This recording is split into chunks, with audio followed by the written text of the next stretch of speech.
Inside the dungeon, a hero named Spectre encountered the boss known as the Frost Queen.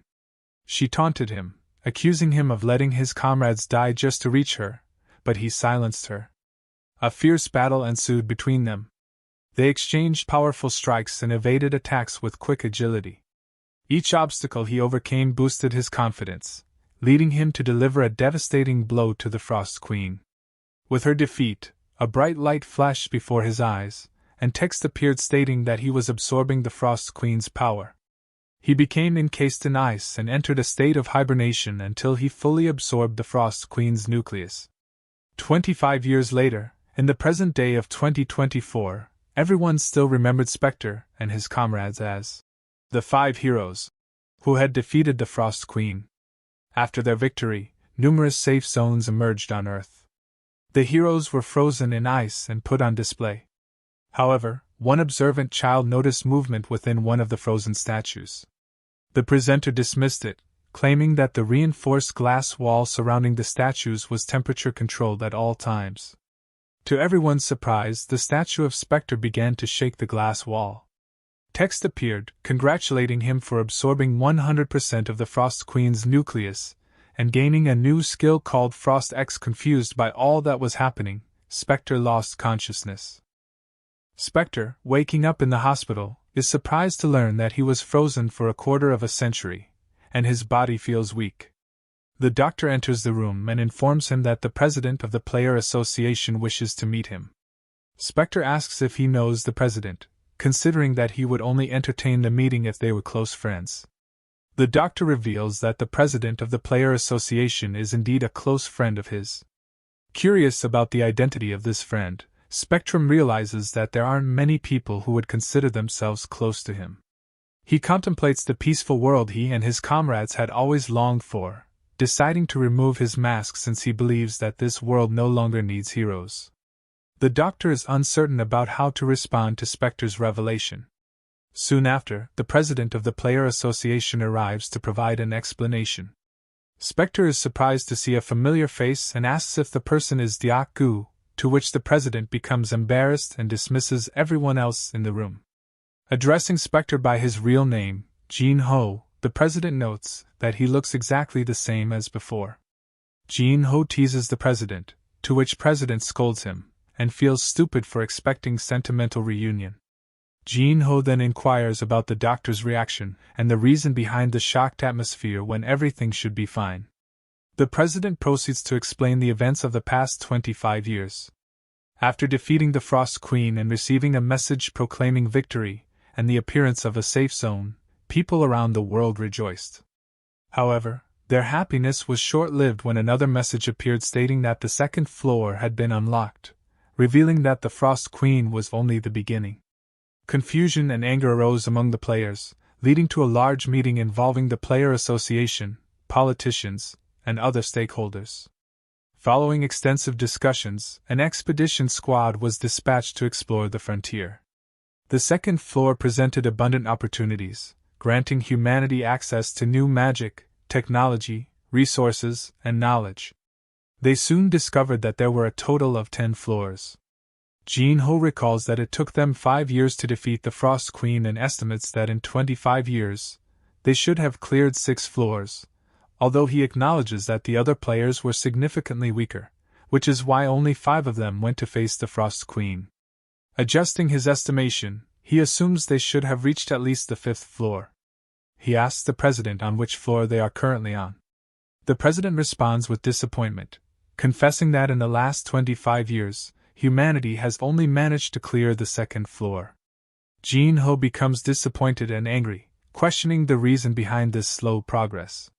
The president explains that the 3rd floor is a volcanic region, and only a few players with resistance to intense heat can explore it. After an extended period, they discovered an altar amidst a sea of lava. However, this altar requires the Frost Queen's nucleus to cool down the environment. Nervously, Jin-ho asks if they found the nucleus. The president, feeling embarrassed, apologizes and reveals that despite searching extensively, they were unable to locate the nucleus. Jin-ho feels guilty because he had observed the nucleus before. He tries to comfort the president, offering reassurance. Subsequently, Jin-ho visits a museum where his friends' statues reside. Sitting down, he shares with them that the world has become a better place now, enjoying a cup of sake with each one. As Jin-ho notices dust on his friend's statue, he attempts to remove it, but a sudden message appears stating, with the Frost X, he can remove the seal, but he has insufficient magic power to do so. Upon seeing this, Jin-ho realizes that he has the ability to bring his friends back. Examining his status bar, Jin-ho realizes that his magic power is currently too low, and it will take some time for it to recover. However, he notices a skill called Frost with an S rank, indicating that he is likely the only one with a higher rank. Additionally, he discovers a title he obtained after defeating the Frost Queen, which increases all his stats by 30 each time he advances to a higher floor. Realizing this, he understands that not only can he return to his original level, but he can also become even stronger than before by harnessing the power of the Frost Queen. This would allow him to bring his team back to life. He informs the president of his desire to become a player again, surprising him since Jin-ho had always talked about retiring in the past. The president hesitates, considering the existence of fiends. These fiends are players who misuse their awakened powers to commit crimes and murder in pursuit of their own desires. They remember that the fiends had wanted to kill Jin-ho in the past. The only way for him to safely return is by discarding his player name, Spectre, and change his identity as Jin-ho. Curious about Jin-ho's motivation, the president asks why he wants to become a player again. Jin-ho explains that he wants to reach the 10th floor and reveals that he has a plan to clear the 3rd floor. He confesses that he has absorbed the Frost Queen's nucleus, leaving the president utterly shocked, causing his blood pressure to rise. After calming down, the president asks if Jin-ho's decision is driven by his comrades. Jin-ho smiles and confirms this. They devise a plan to keep Jin-ho's identity a secret and address the issue of the doctor who saw his face. Jin-ho explains that all his abilities have been sealed, reducing his stats to level 1. He then asks the president to help him obtain a new player's license. However, the president reveals that the guilds have become more powerful than the player association and have made it a custom to attend licensing exams. Therefore, Jin-ho can only obtain his license by participating in a public exam. On the day of the exam, Jin-ho noticed a large number of people gathered to take the test. He sat down and used one of his skills to eavesdrop on the conversations around him, finding a peaceful atmosphere. As he observed the first examinee taking the exam, Jin-ho realized that the person was using a spear. The other examined believed that the examinee would easily pass due to the spear's long-range advantage. However, Jin-ho knew that a spear is ineffective in close combat. Consequently, the first examinee failed as he was beaten by goblins. After numerous examinees failed, it was Jin-ho's turn. The judges were not impressed by the previous applicants. Carrying a variety of weapons with him, Jin-ho entered the exam. The judges thought he was just another imitator of Spectre, and the president felt that he was showing off too much.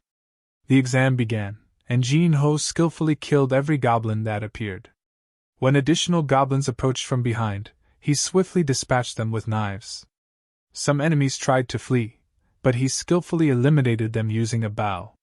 As the remaining goblins rushed toward him, he showcased impressive sword skills, defeating them all.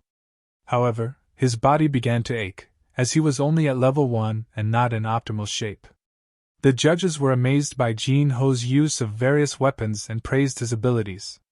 However, upon reviewing his profile, they noticed that he only possessed a D-rank weapon proficiency skill.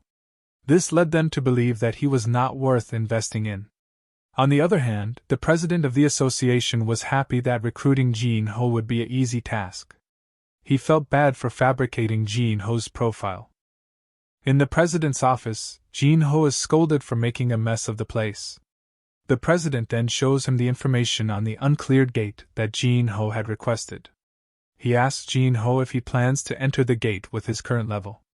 Jin-ho explains that gates are filled with monsters and traps that indiscriminately attack humans. Among them, there are gates that are so dangerous that even the bodies of experienced players are left behind. These gates are called uncleared gates, and only beginners can attempt to conquer them. The rewards and experience points inside the gate increase over time, providing a faster way to level up. The president asks if there is any safe way to undertake this challenge. Jin-ho responds that his friends are waiting for him to free them, and he will eventually have to face the fiends. There is no time to waste. He needs to become stronger quickly. Understanding Jin-ho's urgency, the president searches for suitable uncleared gates for him. They choose a gate that appeared 7 years ago and remains uncleared. The only condition for success is to survive until sunrise. With this, Jin-ho becomes officially tied to the association and requests permission to stay in the association building. The president allows him to stay in a room there and provides him with armor crafted by Kwan Noya, a legendary craftsman. Jin-ho asks if he can personally thank Kwan Noya, but the president reminds him that he is no longer known as Spectre, and people would become suspicious if he were to do so. Jin-ho puts on his armor and decides to enter the dungeon.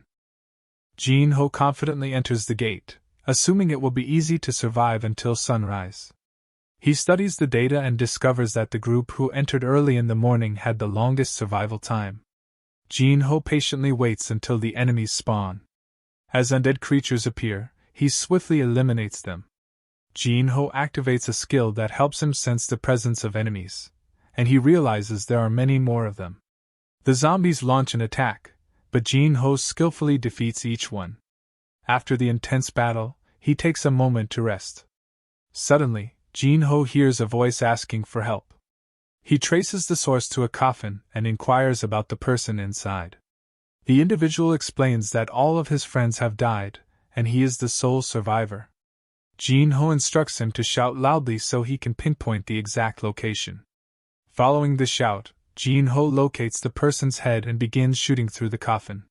He understands why this dungeon has claimed the lives of over 100 people. It is because of the monsters called Tricker inside the coffin. It bursts out, exclaiming, "How did you know?" Without giving it a chance to react, Jin-ho swiftly cuts it in half. He proceeds to eliminate the remaining zombies and successfully clears the dungeon. A message appears, indicating that Jin-ho has cleared the dungeon and advanced to level 4. As a reward, he acquires a new C-rank skill called Confessions of the Dead, which allows him to explore the memories of the dead. Jin-ho was excited about future. The world was shocked to discover that the infamous novice's grave, Curse of Dawn, had vanished overnight. The president was elated that the big guilds were being ignored. He asked Jin-ho once again if he had any intention of revealing himself, to which Jin-ho replied that it wasn't the right time. He wanted to be someone everyone desired but couldn't easily obtain, and eventually, people would figure out who he truly was.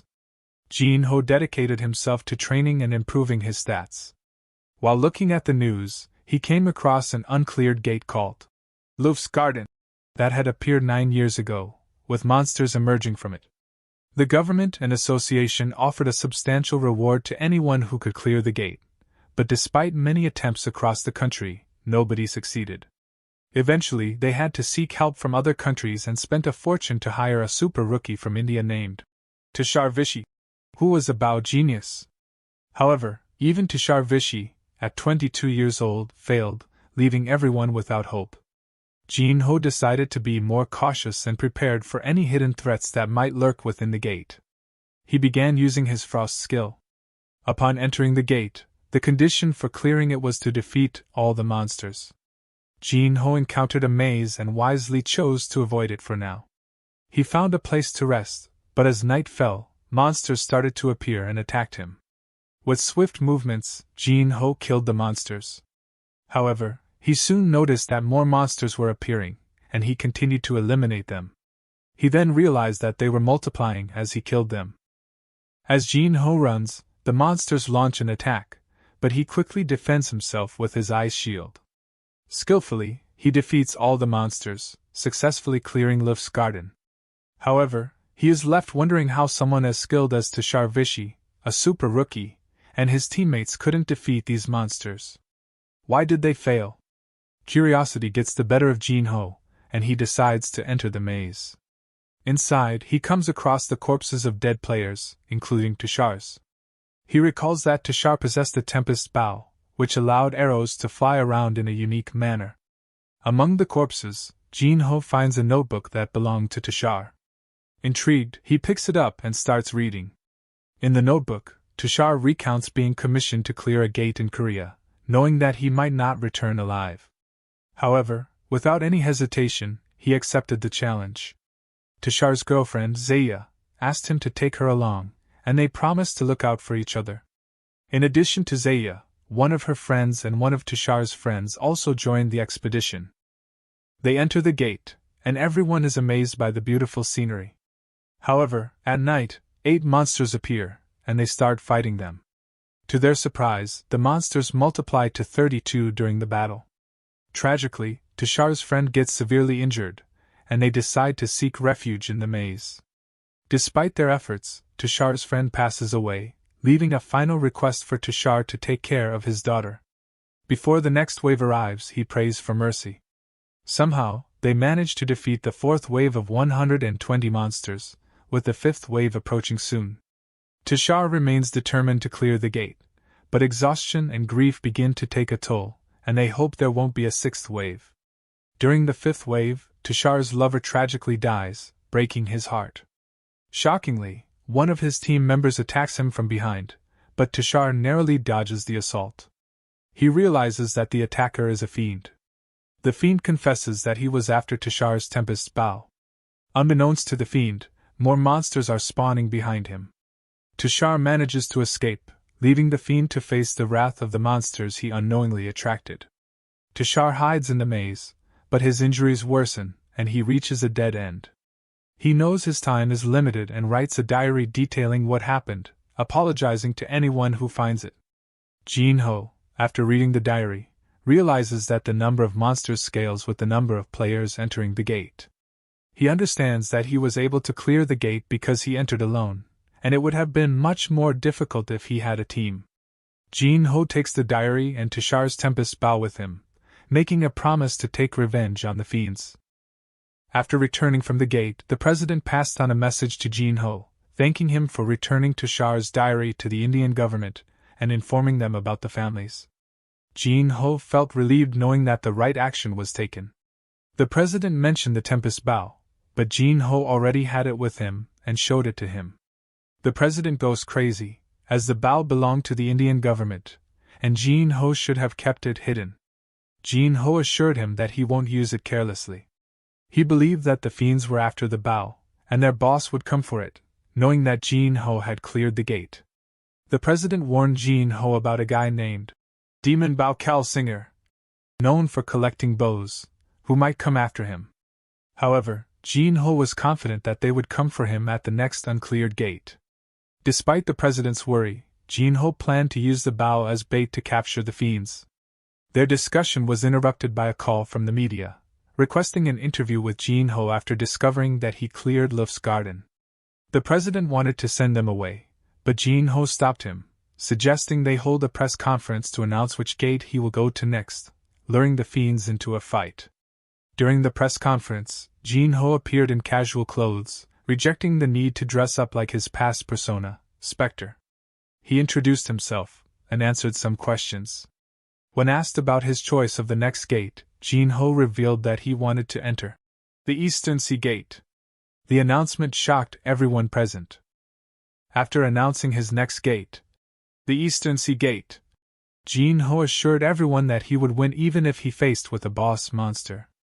The gate was the last uncleared dungeon in Korea, and rumors suggested that a powerful boss resided within. Together, the president and Jin-ho looked through the commission requests he had received. They settled on one where a father wants the cure for his terminally ill daughter, requiring the core of a cinder fox. Jin-ho recalled battling one before, an encounter that nearly cost him his life. The president presented the information about the gate, revealing that it had already claimed the lives of 7 teams. Jin-ho realized that this mission would be more challenging than before, especially with other teams also attempting it. The president disclosed that the one who commissioned the request was his friend, Seo Choi Pil-ho of the Manhwa group. He introduced Jin-ho to his new secretary and manager, Chae Sai-yoon. Understanding that it would seem suspicious if the president continued to handle everything for him, Jin-ho agreed to take on the request. On their way to meet the client, Chae Si-yoon explained the family's situation. The daughter suffered from 9-in severance syndrome, and one of the potential treatments involved using the core of a fox. She mentioned that the person who verified its effectiveness 29 years ago was none other than Spectre himself, which made Jin-ho feel embarrassed, not revealing his identity. Upon arrival, Choi Pil-ho personally greeted them, bowing and pleading for Jin-ho's help to save his daughter.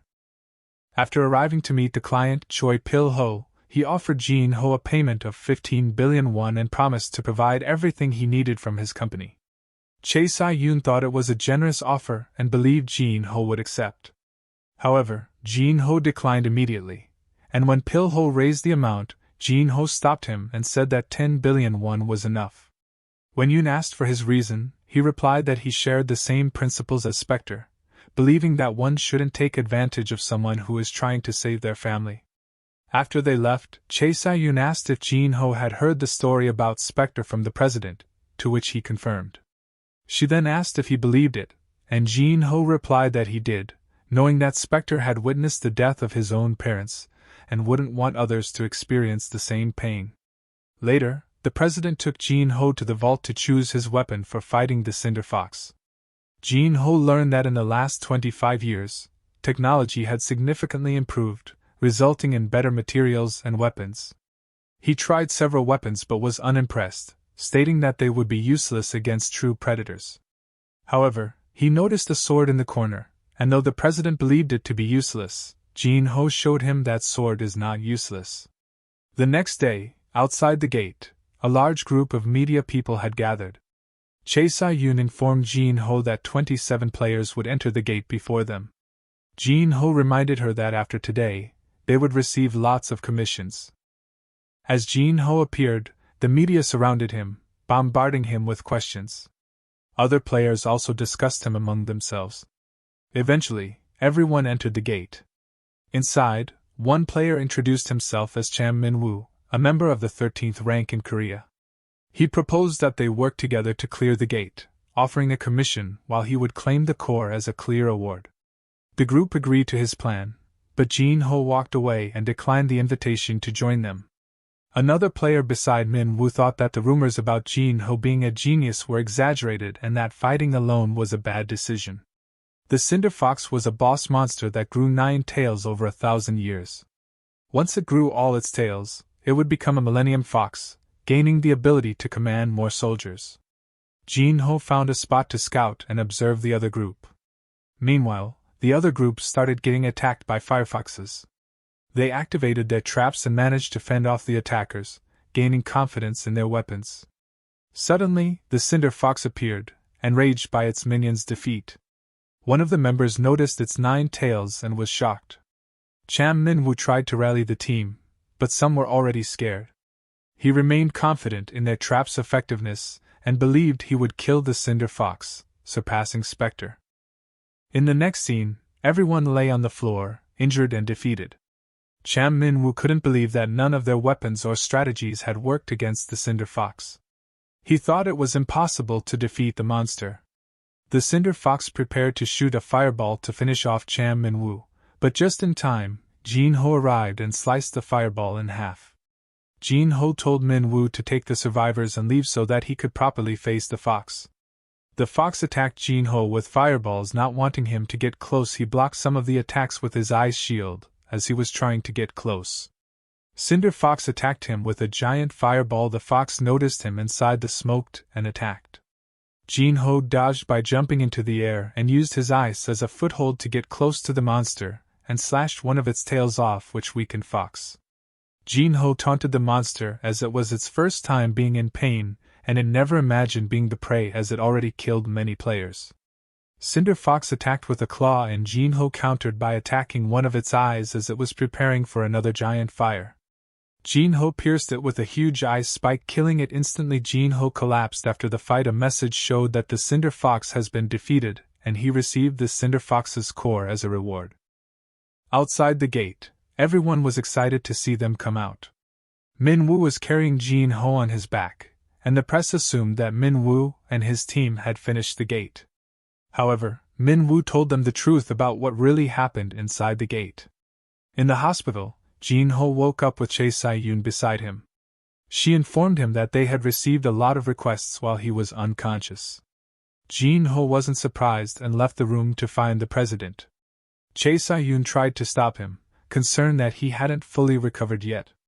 Jin-ho reassured her, saying that he had only fainted and would rest after they saw the real patient, Choi Pilho's daughter. Pilho led Jin-ho to his daughter's room to begin the treatment. Upon entering, Jin-ho realized that the girl's condition was dire, so he had to act quickly. He removed the core, but he forgot that the core's power could be dangerous for ordinary people. He hurriedly sent Pilho out of the room. Jin-ho began the treatment, and he noticed that the girl's condition was even worse than the previous patient he had cured.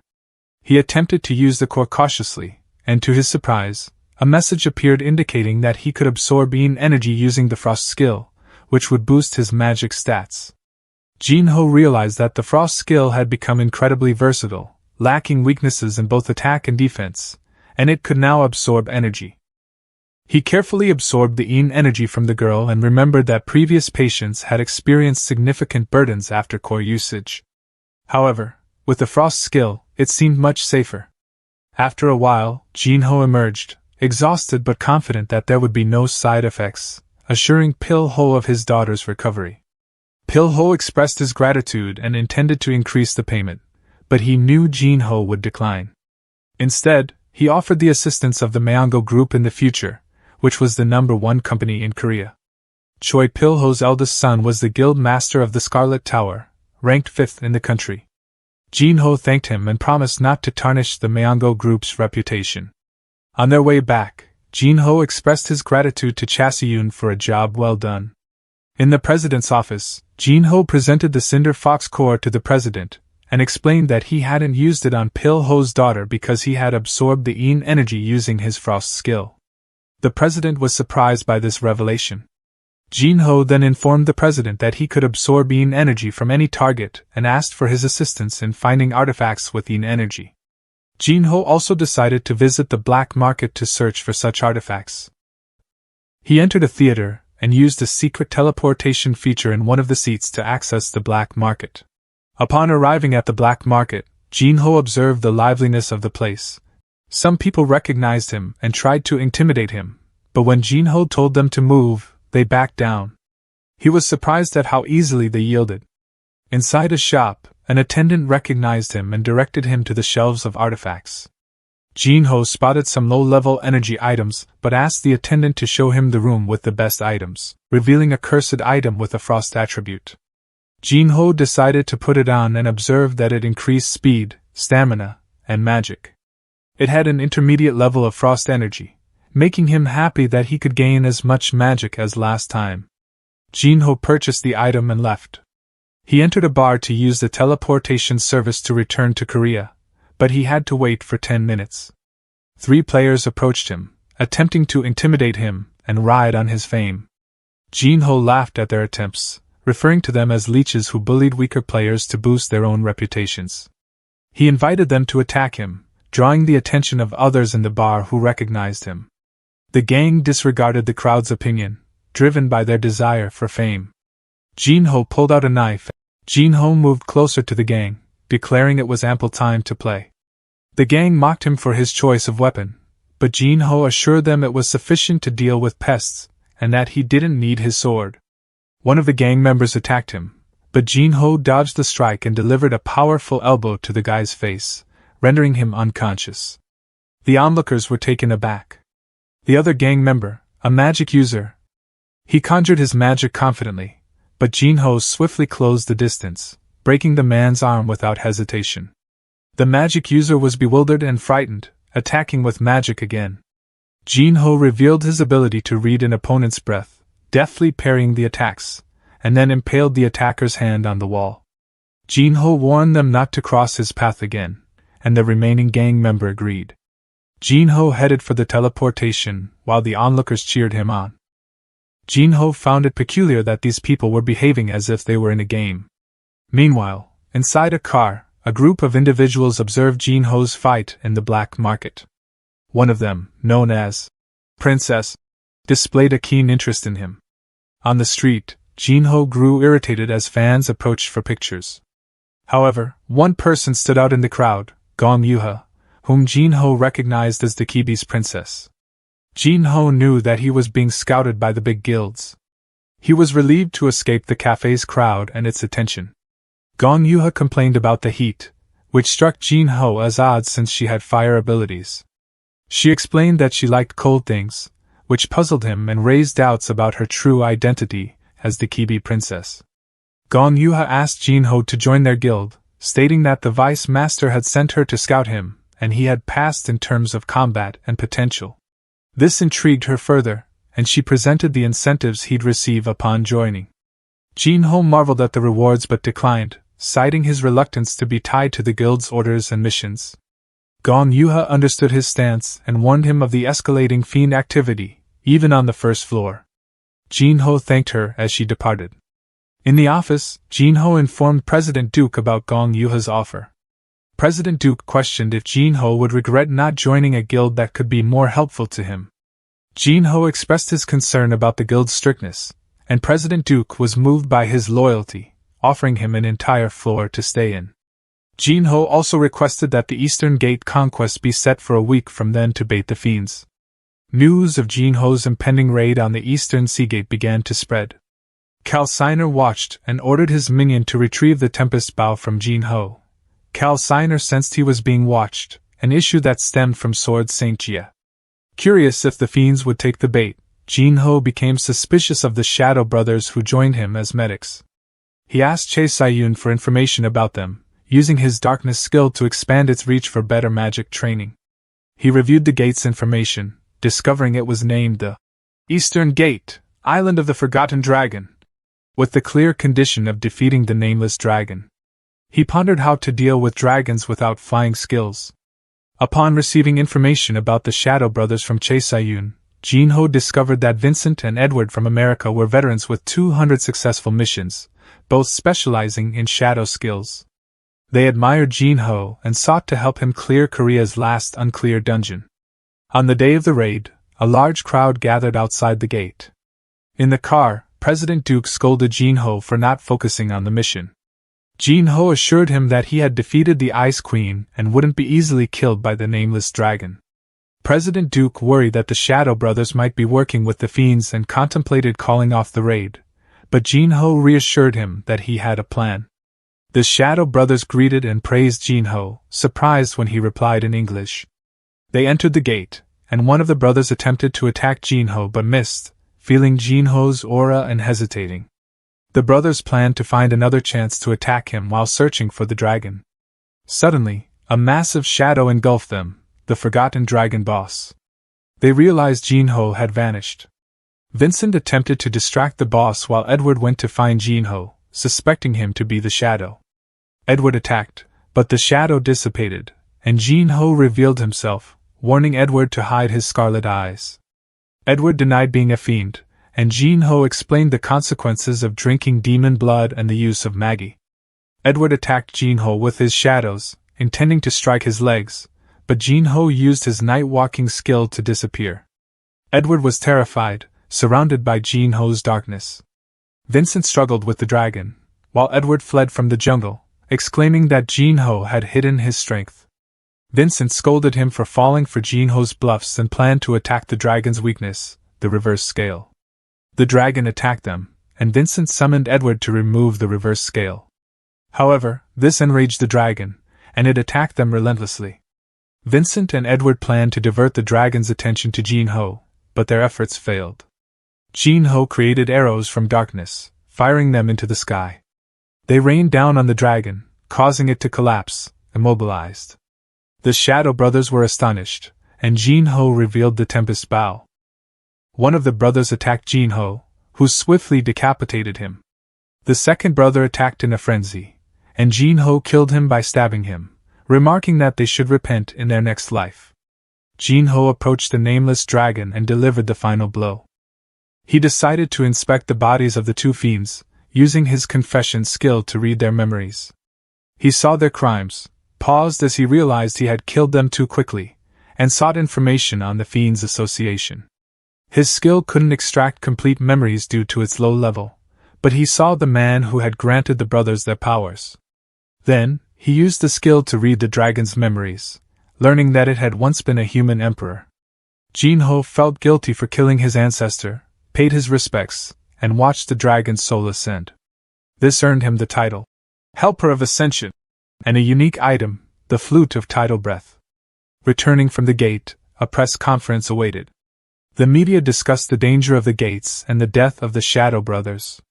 Jinho cried, blaming himself for their sacrifice. Calciner watched and planned to send watchdogs to the Las Vegas auction. At the office, Junho found himself overwhelmed by the numerous commission requests he had received. He felt confused, especially since he had mentioned in a conference that the Shadow Brothers did most of the work to clear the gate. Chaseyun, one of his colleagues, offered some wisdom, saying that luck is also a skill and recommended that he get a haircut. Junho, appreciating her advice, allowed her to leave early. She left with a smile, reminding him to get a haircut on his way out. As Junho walked outside, he couldn't help but think that wearing his mask made everything simpler. He decided to visit a comic library, where he discovered that there were no other visitors. Feeling a bit more at ease, he removed his mask and prepared to sit at his usual spot. However, his plans were interrupted when he saw a girl already sitting there, and to his surprise it was Chae Sai-yun. Both of them were taken aback by this unexpected encounter. Chae Sai-yun looked at him, and reassured him that there was nothing wrong with reading manhwa. Junho playfully teased her about the title of the manhwa she was reading, which caused her to get a bit irritated. She then inquired about his book, and Junho replied that his choice wasn't any better. Junho remarked on his surprise at seeing her in a manhwa cafe, considering she appeared to be one of the elites. However, she explained her love for the place, where she could find solace and enjoyed the scent of old books. Junho agreed with her sentiments.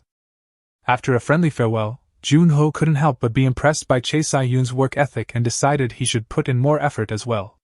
Later, Junho informed Duke about his plan to go to the United States to find the Fiend's meeting place. He handed over dragon bones and asked Duke to deliver the rest to Quan Noya for making a sword. As Junho lay on his bed, he asked Chae Sai-yun to arrange a plane ticket to Las Vegas. He looked at his items and stats, realizing that it wouldn't be long before he could use sword aura and venture into the second and third floors. He wondered how strong the top players had become after 25 years. Upon arriving in Las Vegas, Junho complained about the tiring plane ride, reminiscing about the days when teleportation made travel easier. He quickly looked up the Fiend's meeting place, and resolved to finish his mission swiftly for some well-deserved rest. At the meeting place, two Fiends discussed the watchdogs and how they had been responsible for their boss's demise. 3 watchdogs arrived and inquired about their new orders. Upon learning that their mission had changed, they expressed their disappointment at not heading to the second floor. The watchdog's leader reviewed the orders, then burned them to ensure no traces remained. As the watchdogs departed, the two Fiends breathed a sigh of relief. Arma, the skeletal mage, had a notorious reputation, including the massacre in Turkey. Junho arrived and swiftly dispatched the two Fiends, lamenting their lack of useful information. He called Duke and asked for assistance in securing a ticket to participate in the Las Vegas auction. Junho visited the auction venue to familiarize himself with the surroundings. When Junho attempted to enter the casino, he was initially blocked by the guards, but one of them recognized him from when they had tried to recruit him alongside Gong Yuha. Junho was curious about their presence in Las Vegas and learned that they worked as security for the casino. He inquired about the reason for the alarm ringing when he attempted to enter the casino, and Inho explained that players were not allowed on the regular casino floor, as their abilities could lead to significant losses for the establishment. Instead, there was a separate casino for players where the dealers were also players themselves. Junho, surprised to see Gong Yuha, how badly she was losing, sat down beside her. Gong Yuha was surprised and questioning whether Junho had changed his mind about becoming her underling. Junho clarified that he was there for the auction and sought to explore the event further. Gong Yuha revealed her role as the head of security at the hotel, and they chatted while Junho marveled at her ability to gamble while working. The two engaged in a gambling game, where Gong Yuha advised Junho not to go all in and to get used to the dealer's speed. He was curious about why she kept losing despite her familiarity with the game. They continued to play, and eventually, Junho's luck turned as he won a round. And she stated that it was a beginning's luck. Two players approached them and Junho recognized them as Watchdogs members. He decided to keep playing to observe and potentially uncover information about the fiends. With more players joining, the dealer increased the number of cups to 5, and they continued to play. The dealer's actions were closely watched. But Junho and the fiend pointed at same cup and it was right. Junho thought that the male fiend will be the harder to deal with. He shared a mysterious artifact resembling a compass, saying that President Duke had lent it to him, and it would help him locate specific individuals when using mana. Gong Yuha got curious. Junho used the artifact, and it pointed in the direction of the watchdogs. Junho acted surprised and excused himself to the bathroom. The male watchdog member, believing the artifact allowed Junho to track fiends, followed him into an alley. There, Junho cleverly lured the watchdog into a trap. Then Junho broke the compass and fiend was confused and understood it wasn't a real artifact. He asked Junho if he lured him here and how much Junho knew about them. Junho told him about their schedule tomorrow. The fiend attacked Junho, and Junho was surprised at his speed and wondered if he is an accelerator user. The fiend was confident and told Junho that he can't dodge the next attack. Junho baited him to attack by closing his eyes. He attacked but missed. The fiend's arm was already frozen. Junho mocked him that speed is useless if he was predictable. The fiend attacked again, and Junho froze his other arm and gave the finishing blow. And obtained critical information about the watchdog's plans and schedule. Meanwhile, back at the watchdog's hideout, the two remaining members discussed their missing comrade. Their leader, Arma, showed her a list of players currently in Las Vegas and identified Junho as a potential threat. Arma realized that Junho was affiliated with the Shadow Brothers, raising concerns about his intentions. He designated Junho as a threat and decided to find a way to eliminate him during the auction. Junho proceeded to the auction, where Gong Yuha was astonished by the presence of numerous famous figures. She found her seat but was surprised to see Junho. She reminded him that seats were reserved and he couldn't just sit anywhere. Junho showed her his VIP invitation, leaving her surprised by his apparent connection to powerful individuals. She inquired about how he obtained the ticket, and he explained that President Duke had arranged it for him. Gong Yuha suspected Junho might be the president's proxy. Junho realized Duke's motive for sending him the expensive suit and planned to interrogate him upon his return. She emphasized her commitment to her job as a professional. Their conversation shifted as they observed the auction items. Gong Yuha was actively bidding on cold attribute items, Junho to remind her of her professional responsibilities. She teased him about his reluctance to make any purchases, and Junho eventually bought a necklace. When she probed whether it was for his girlfriend, he clarified that he didn't have one. She then suggested it might be for his mother, but he revealed that his mother had passed away, leading to a moment of sympathy. The auction continued with an item called the Unknown Ball, which captured Junho's curiosity due to his keen intuition. Others speculated about the item's mysterious nature, as it had remained unsolved for 20 years. Despite not knowing why his intuition reacted to it, Junho decided to bid on the item. The next item, Heaven's Breathe, piqued his interest, and Gong Yuha explained its price would depend on the country leader's spending capacity. During the auction, an unexpected attack occurred, causing panic among the attendees. One of the bodyguards swiftly created a protective shield, saving everyone from falling debris. Impressed by the guard's quick reaction, Junho noted the chaos and speculated which fiend might be responsible for summoning skeletons. Junho offered assistance, and Gong Yuha took command, issuing orders to evacuate the audience and protect the auction items. As Gong Yuha tried to manage the situation, she realized that Junho had already left. The attendees were in a hurry as they attempted to escape through the small doors. Gong Yuha decided to create an exit by punching a hole in the wall. In the midst of the chaos, an unexpected hole appeared, and a bullet struck one of her guards, causing the protective shield to collapse. As she witnessed the arrival of skeletons, Gong Yuha engaged in combat, demonstrating her exceptional abilities as a special attribute user. A member of the Watchdogs observed her incredible power, acknowledging her as one of the strongest special attribute users, possessing the rank of S, as the ruler of flames. She decided not to engage Gong Yuha directly. Arma inquired if she had obtained the item and instructed her to proceed to point B immediately. Despite her disappointment at not being able to eliminate Junho, she suddenly spotted him in the distance. Filled with excitement, she took aim, intending to take him out swiftly. She utilized her skill to teleport a bullet close to Junho's head, but to her disbelief, he easily dodged it. Frustrated, she took another shot. Junho, observing the portals created by her skill, swiftly activated his shadow step ability, disappearing from her line of sight. She was taken aback, realizing that even rankers couldn't evade her attacks. She soon noticed the direction in which he was headed, but it was too late. Junho was behind her and froze her legs, evoking terror. In a trembling voice, she asked him who he was. Junho replied that it didn't matter, as the watchdogs would vanish tonight. Amidst the chaos, Heaven's Breath went missing. Gong Yuha wondered if the skeleton mage had taken it, but Gong Yuha couldn't comprehend how it had disappeared. The armor the skeletons wore was identical to those of individuals who had gone missing 3 years prior, reminding her of the disappearance case on the second floor. They concluded that the missing players and the skeletons shared a connection. Meanwhile, Junho accessed the watchdog's memory to gather insights into their plans and their meeting location. Following the mission's completion, he didn't obtain extensive information about the Fiend Association. Arma, the watchdog's leader, had been controlling them.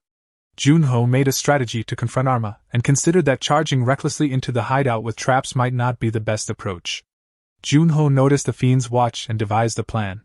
Arma received a message indicating that one of his subordinates was being followed. He inquired about the item they had been carrying, and the subordinate confirmed, saying they hid the item in an alley and left a mark while aware that he was still being pursued. He grew curious about the identity of the person following him and decided to check the location mentioned in the message. Sensing the item in a trash can, Arma retrieved Heaven's Breath but was shocked when it suddenly exploded, freezing his arm. Arma realized he had fallen into a trap. Arma summoned his skeletons, preparing to face Junho. However, Junho spawned behind him swiftly and inflicted a fatal blow. With Arma's death, the skeletons at the auction vanished, leaving Gong Yuha to ponder whether the mage had recalled them or if he had been defeated. Junho gained levels after eliminating Arma, reflecting on how close he had come to being in Arma's position if he hadn't fallen for the trap. He accessed Arma's memory, witnessing the recruitment of the Fiends and Arma's rise to leadership within the watchdogs. He also learned about the Fiend's ultimate goal, which was to dominate the tower, but his skill wasn't sufficient to recall all the memories. Enraged by the revelation that the Fiends turned orphans into fiends, treating them as expendable resources, Junho vowed to stop them from creating more victims like Arma. He also wondered if the man he saw in the memories was not Sid Hollow. Back in the auction hall, Gong Yuha was frustrated by their inability to locate Heaven's Breath. She vented her anger, lamenting that if it weren't for the fiends, she would have been sleeping peacefully. A guard approached her, informing her that a gift had been left for her by a fan. He hinted that the contents of the gift might come as a shock. As Gong Yuha opened it, she initially believed it to be a fantastic replica, but the guard confirmed that it was the original item. Her surprise escalated when she discovered a note within the gift. The note revealed that the skeleton mage and 2 fiends had been dealt with, Heaven's Breath had been retrieved, and the location of the skeleton mage's corpse was disclosed. The note was signed by a fan, leaving Gong Yuha both bewildered and curious about the identity of this mysterious benefactor. She expressed her desire to meet this person to the guard, but he explained that they hadn't found any leads from the area where the corpse was discovered. He speculated that the individual behind this act might be a professional, or at least a ranker. Junho entered the scene, catching their attention. She scolded him for leaving during an emergency, and he had run away like he did at the casino. Gong Yuha informed him about a mysterious gift she had received from a fan who had managed to retrieve Heaven's Breath, which had gone missing during the attack. She was curious to meet this fan and was convinced that they were a powerful individual, possibly a ranker. As the auction had concluded, Gong Yuha asked him why he was still there, and he mentioned his intention to pick up the items that he won at auction.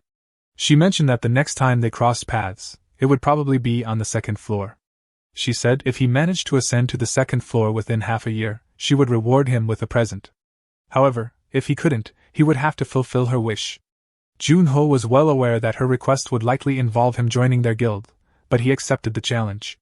They sealed their agreement with a firm handshake. He got the 2 items he bought, the unknown ball and the necklace.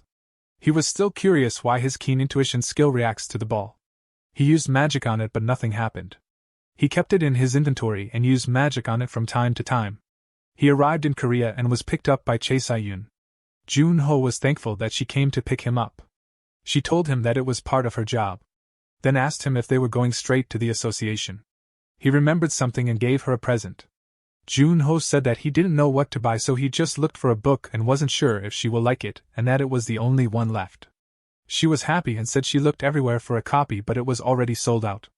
Junho told her to wake him up when they arrive at the association. In the president's office, Junho told Duke what he found out during his Las Vegas trip.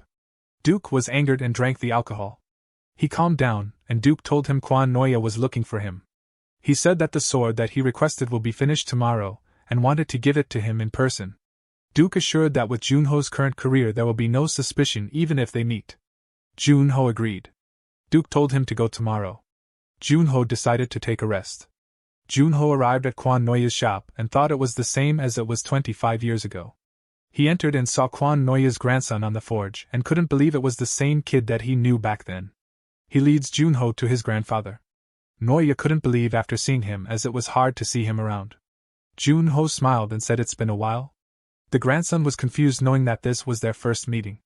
Noya asked his grandson to serve agarathi for Junho.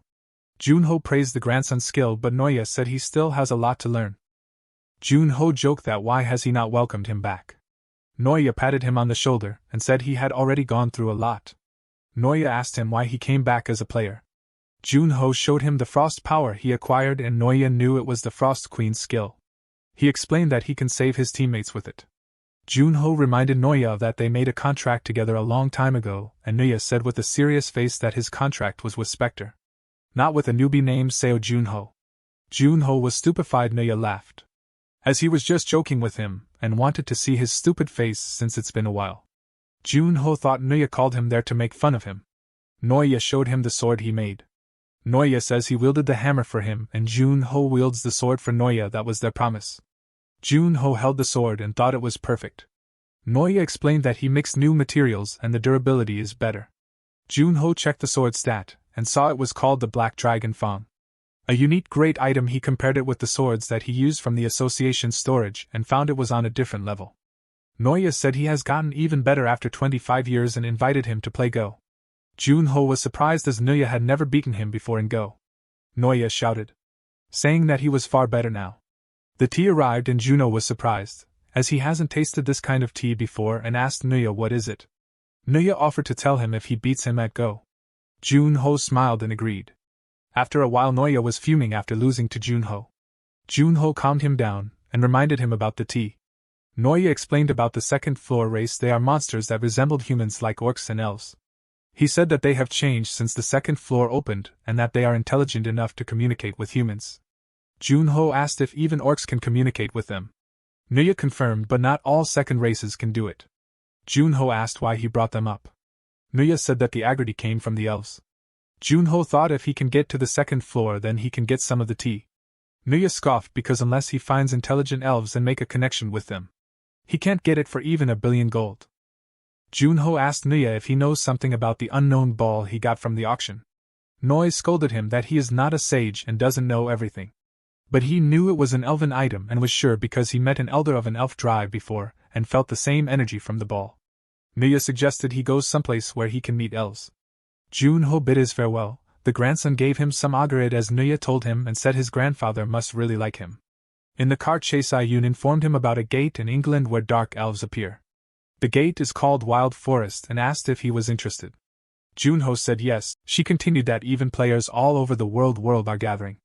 Junho asked for the info on the gate, and it is located in Grantham, England, and the goal is to kill the Dark Elves tribe leader. Party of capacity of gate is 200 people. Calciner was furious after finding out that the watchdogs have been annihilated.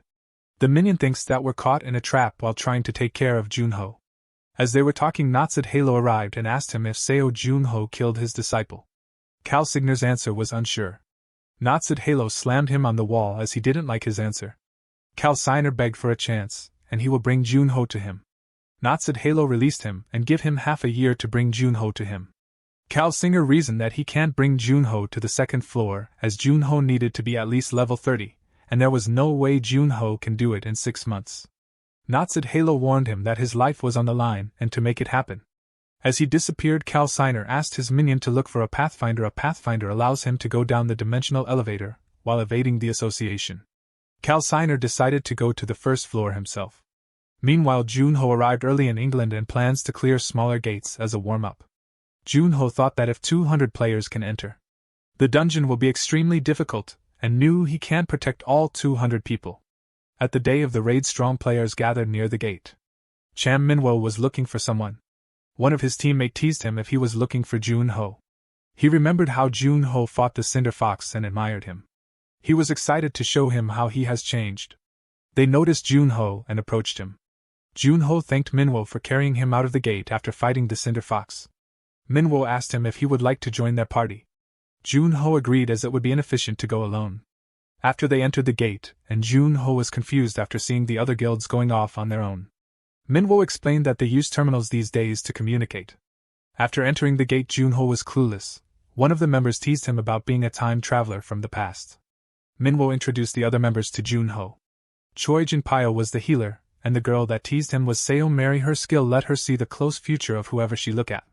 But it has a long cooldown. She also needs to tell the target what she saw. There will be a penalty if she doesn't. She sees Jun-ho's future and amazed by how he killed 10 dark elves by himself, and thought he's amazing. Jun-ho thought that she can tell him about his friends. Mary clarified that her skill is only a sneak peek and she can't see far into the future. It isn't always accurate as the future is ever changing. They can use her skill to see if any danger lies ahead. Manhwa showed Juno other teams' location as they communicated that they haven't seen any dark elves yet. Mary thought the reason they haven't found any dark elves is that the dark elves' numbers are low. Jun-ho thinks there is something wrong and that there was no way the enemy's numbers are low as the party capacity is too high, and was suspicious as to how they haven't found any dark elves. Jun-ho explained that dark elves are prideful beings that they wouldn't stand by when there are intruders. Juno asked Mary to tell him around what time they were fighting when she saw his future. She estimated it was at night. Jun-ho thought for a while, then took out a sleeping bag. He said the dark elves will probably make a surprise attack at night. Mary said she would notify the other guilds. Juno said they might not believe it. Jun-ho said he will take a nap first, and then they will take turns resting. Night came, then we see 2 players on watch talking in front of a bonfire. The other player said, what if the dark elves really made a surprise attack? The other player was doubtful and said it was nonsense. He mocked the dark elves' intelligence, and how they couldn't resist the temptation of power, and that they were incapable of organized attacks. They noticed multiple eyes in the darkness, and were relieved when they see it was just wall dogs, thinking they were afraid of the fire. The player who mocked the elves then saw figures in the trees and told the other player to wake the team up as they were surrounded by the dark elves. Jun-ho suddenly woke up feeling something was wrong. Mary told him nothing has happened yet, and he could go back to sleep. He asked about the other parties and she said night watches posting updates every 30 minutes. Mary was confused as to why no one has posted and thought there might be a problem with the communication. Jun-ho knew they have been attacked. As he saw with his hunter's night skill the dark elves surrounding them. Jun-ho smiled as he was excited seeing the dark elves making coordinated attacks with trained wall dogs. Juno ordered Mary to wake Manhwa. She wondered why, as she doesn't see anything as she was talking. A wool dog attacked her from behind and Jun-ho killed the monster, as the dark elf riding the wool dog fell into the bonfire. Jun-ho thought he shouldn't use the sword given to him by Noyet to face these small fries. Jun-ho killed the attacking elves. He noticed one elf attacking him, but let it stab him in the back. Jun-ho was satisfied with the armor Kwan Nuya's grandson gave him. As the attack kills every elf, but Jun-ho intended to let one elf run to the forest, so he can use the Confessions of the Dead and read its memory without his party seeing him. One of the elves attacked, and Jun-ho killed him instantly, and told the other elf to run. After seeing the elf's memories, he comprehended that the dark elves ate the branches of the world tree and gained power in exchange for their intelligence. But the leader's intelligence wasn't affected, and saw they have 1,000 dark elves and the dark elven knights, the leader's bodyguards.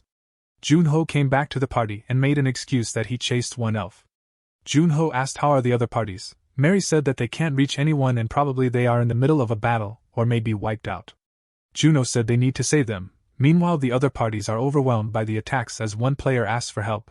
As he sees the elves attack to finish him, Jun-ho arrives and killed the elf and the wall dog. The party leader thanked Jun-ho, saying he was the savior of the Blue Whale Party. Jun-ho asked how many casualties. The leader said they lost 5 people and blamed himself for what happened. Jun-ho asked the Blue Whale Party to head north, saying they can fight together and minimize their casualties. Jun-ho estimated that there are at least 500 dark elves remaining, and they had a chance at winning if they survived the night. Jun-ho told them to go north and gather the others, then come to the east after cleaning up. The leader has lost morale after what happened. Jun-ho told them they have to keep fighting and carry out revenge for their comrade. The leader thanked him and decided to follow Korea's new star. In the next scene, we see a player making his last stand and surrounded by wall dogs. He accepted his death, but was surprised to see the attacking wall dogs get killed. He saw a man and wonders who it was. The player was thankful, and if it wasn't for Junho they would have been annihilated. They survived the night, and Junho estimated that the elves lost half their forces and probably won't attack them anymore. Junho thought they should be on the offensive. He saw two players arguing about whether they had to clear the gate as fast as possible and send the critical players to a hospital with high-level healers.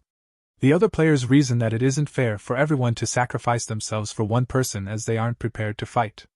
Junho sighed seeing this. Manhwa asked him what he thinks. Junho explained that both options have pros and cons, but thinks the best option is to clear the gate as soon as possible, and the reason for clearing it quickly is that they would be at a disadvantage the longer it takes. A player asked if they assumed that 500 dark elves left. What about the wall dogs? Junho assured them that there aren't any more of them, as he saw the size of the wall dogs chasing the last player they rescued and understood that they were pups. Dark elves used the pups as they lost all of their adult wall dogs, and they won't be able to attack them at night anymore. Junho continued that the dark elves may attack their camp with poison arrows until they are tired and then finish them. Everyone agreed.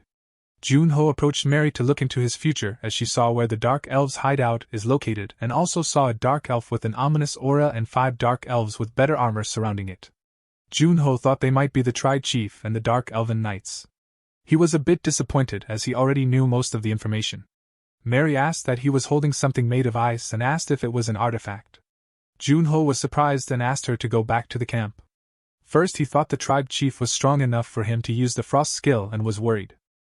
After heading to east, they found the dark elves' lairs and that elves were not guarding the entrance. Junho stretched and asked if everyone is ready. All 147 players were ready. As they arrived at the dark elves' lair and noticed that there is only one entrance. Junho said the chief was smart, and if there was only one passageway, means that if they can't kill all the elves inside they won't reach the tribe chief. They went inside and found the dark elves gathering in a large chamber, and saw the tribe chief sitting on the throne. Everyone was nervous. Junho raised morale by saying the chief might give some elixirs that can save someone on death's door, and the distribution will be based on contribution. Everyone cheered and charged to the dark elves. As Junho swept the enemy, the other players were astonished, and had a hard time following him. Manhwa tried to follow Junho but was overwhelmed. Junho told him to fall back and that it will be dangerous, and Manhwa thought it was crazy to go alone. Junho told him he does a lot of crazy things. Manhwa knew he can't fight by his side yet, and he still have a long way to go. Manhwa thought he won't fall behind next time. Junho smiled and anticipated their next meeting. The dark elven knights blocked Junho, and he decided to take out the sword Noya gave him. These dark elven knights before became corrupted. They were elven knights that protected the kingdom. They used sword techniques and borrowed the strength of the spirits. Junho thought he couldn't defeat them normally, but since their spirit contracts are cancelled, he was confident that he can defeat them. One of the knights attacked, and Junho dodged while analyzing his enemy. Junho smiled as he was excited about the coming fights. He countered and cut the knight's arm off. The elder knight tried to run away, but Junho blocked him and then stabbed the dark elven knight. The other dark elven knights watched as Junho told them to try harder. Junho noticed that the players are struggling and starting to get overwhelmed by the dark elves. Players getting injured and the healers can't keep up. The players are getting exhausted. But then players see that dark elves running were getting killed by dark elven knight. As they noticed that Junho was luring the dark elven knights to the dark elves and destroying their formation, the players knew Junho was helping them. Manhwa rallied the players and attacked. Junho, seeing the players take the upper hand, and decided to finish the dark elven knight chasing him. The tribe chief watched as his minions died. The tribe chief was angered by Junho's mocking and was ready to fight. The chief took a tri-stance, and Junho was surprised because only elves with the power of spirits can use that technique called Genie Aminus, and the corrupted dark elves can't use it. The chief attacked and they clashed swords. After the exchange, Junho knew it was an original technique made by the tribe chief. The chief and Junho trade blows until Junho managed to injure him. The tribe chief, seeing his loyal followers dead, was enraged and attacked Junho. He was sent flying before crashing to the wall. The chief followed with another attack, but Junho dodged and thought this was the power they saw in Mary's vision. Junho took out a gun, but the tribe chief sliced the bullet and attacked Junho. Junho knew he can't win without his frost powers, but was hesitant seeing there were too many people watching him. The tribe chief landed a kick on Junho, which sent him flying to the walls. Junho was severely injured and can barely move. The tribe chief was in the motion of killing Junho, but the other players grabbed the tribe chief, stopping his attacks. Manhwa ordered to protect Junho. The healers came up to Junho and found his ribs are broken and it will take 30 minutes to heal him. One of the players said that they saw him defeat the Dark Elven Knights and push the enemies alone, and told him that it was inspiring. There were only a few enemies left, which was why they were able to help him. Junho asked them to give him 10 minutes to recover.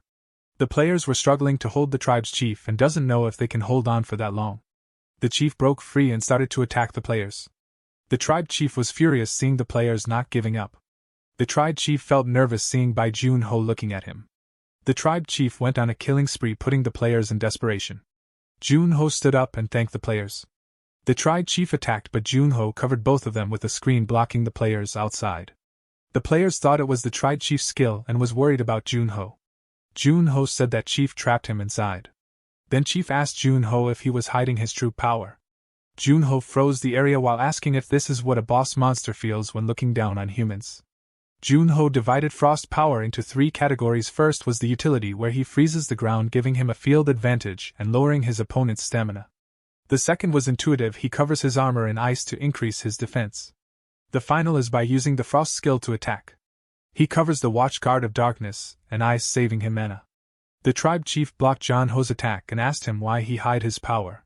He answered that he couldn't help it, and asked the same question to the tribe chief. The chief explained that his ability allows him to borrow the power of a corrupt spirit, and something he can use for a long time.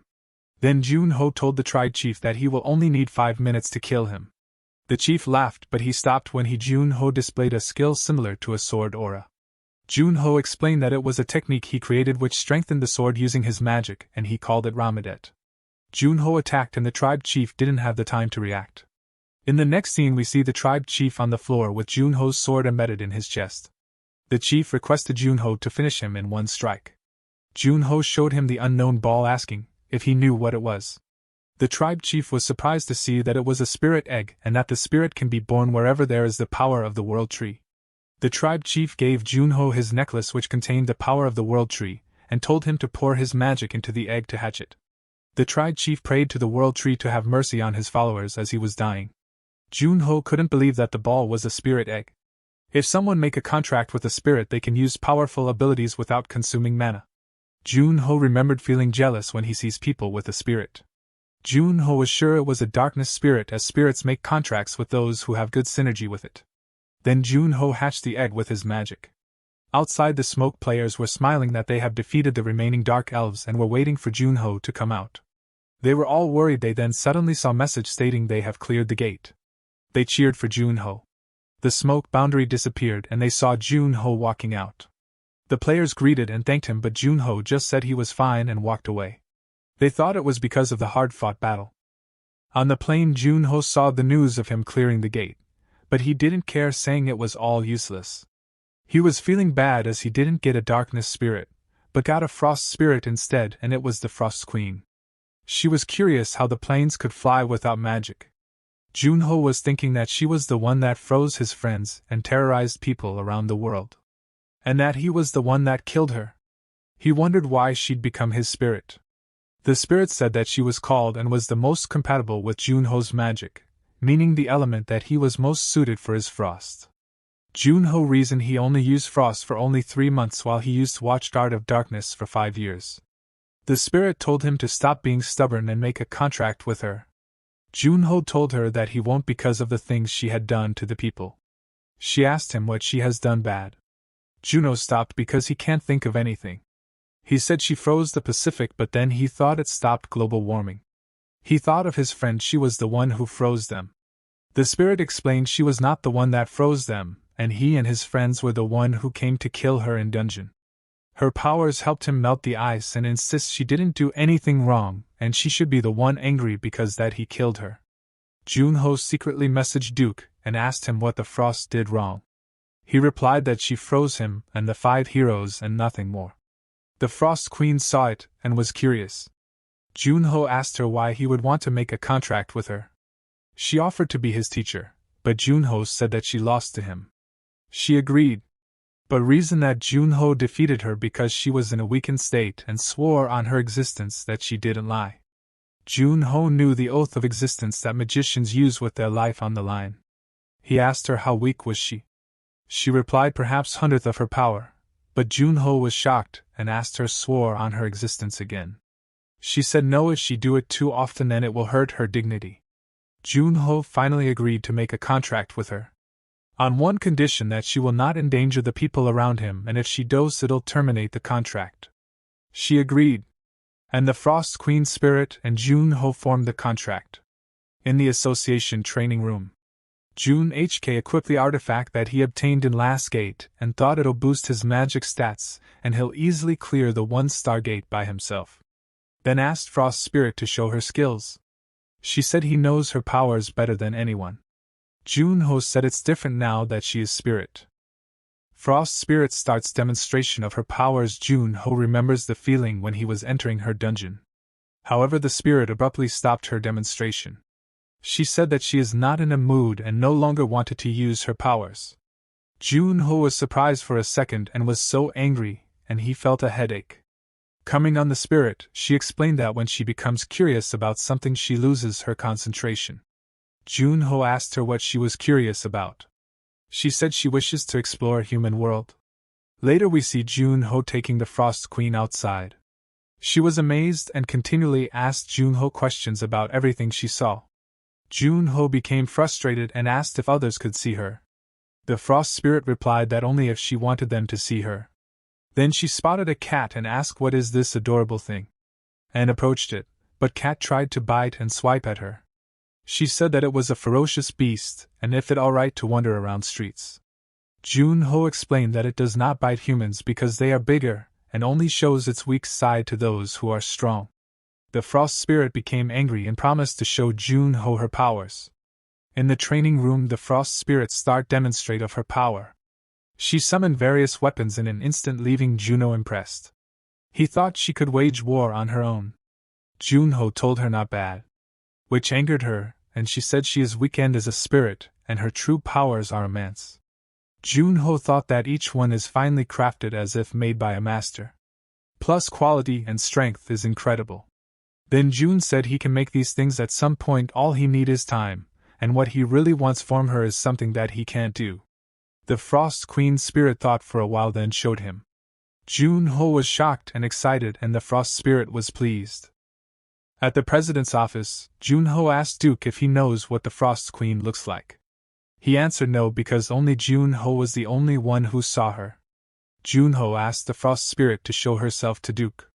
Duke was scared and referred her as "what's that thing?" To which she gets offended and freezes the area.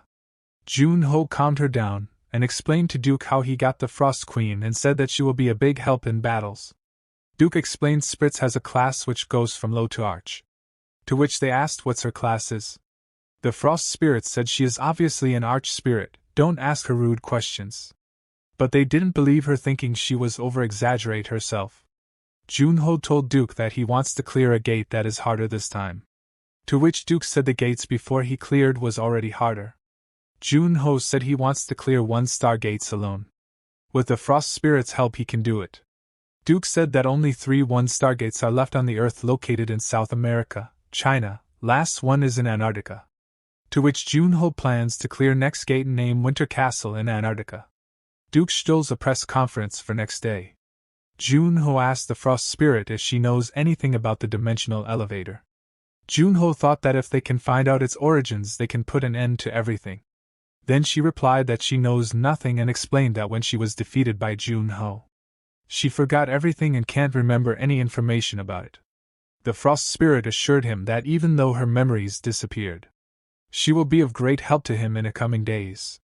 Junho asked her how does she use her power, as he knew spirits don't consume magic from their contractor. She explained that spirits use their contractor's mental strength, and if the contractor's mental strength weakens, the spirit would be unable to use their abilities. Before press conference, Chae Sayun enters the room where Junho was getting ready for conference. Chae Sayun asked if he's not gonna wear pajama in conference like last time he did. Junho said it's only fun if you do it once. Chae Sayun said he's looking good. In the press conference, journalists are gathered. People talk about Junho's outstanding growth in only 3 months. One journalist compared Junho with top players and said he won't be surprised if Junho announces clearing 1-star gate.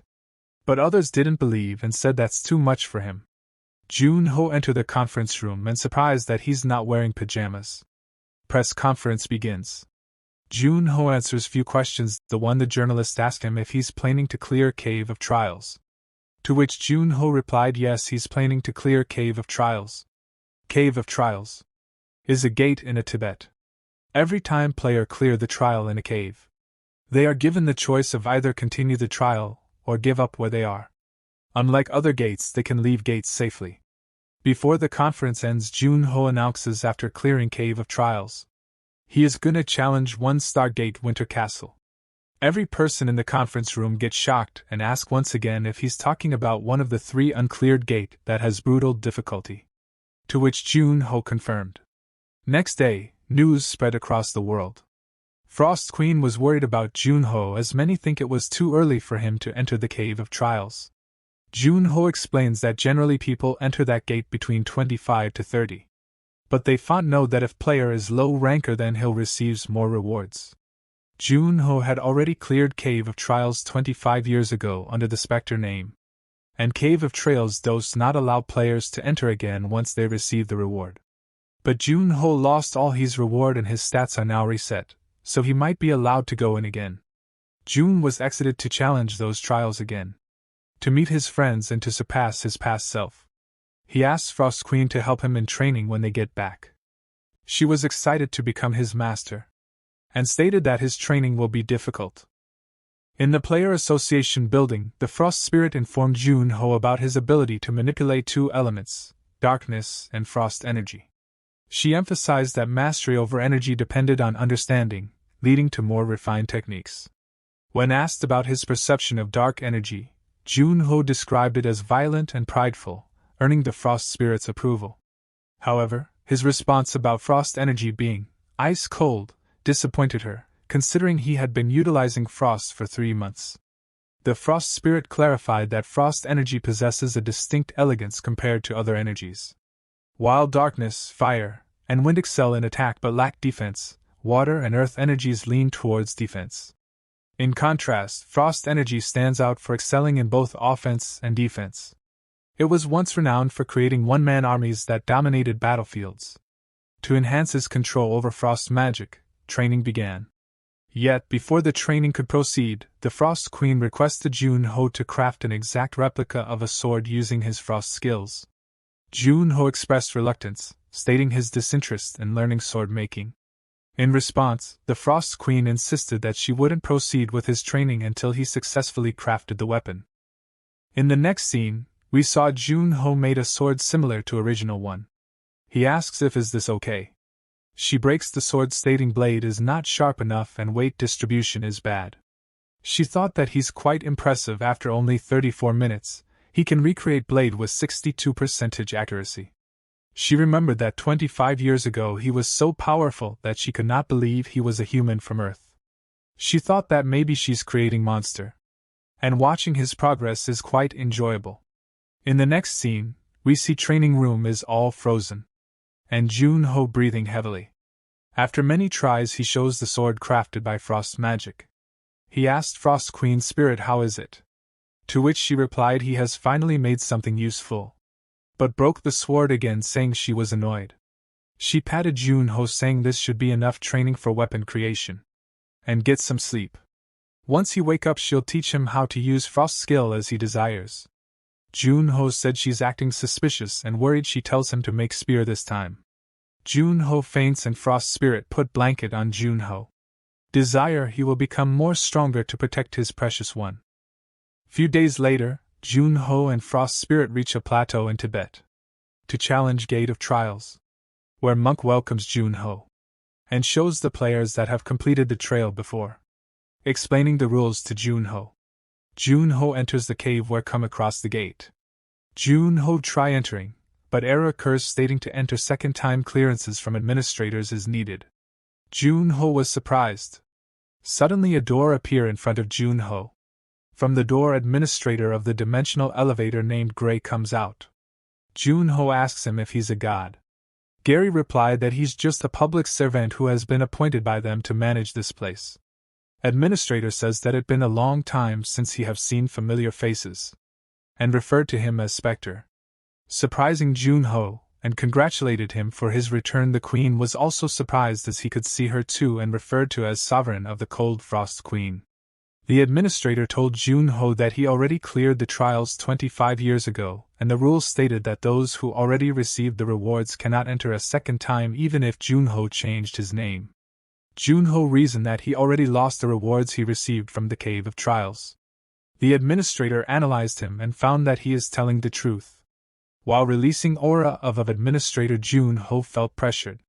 The administrator said that the problem isn't about breaking the rules but an issue of fairness. As Junho already knew what trials he will face in the cave, and that it will be unfair to the other players. Junho told the administrator to increase the difficulty to balance it out. The administrator asked him if he could handle it. Junho was confident. The administrator agreed and wished him luck.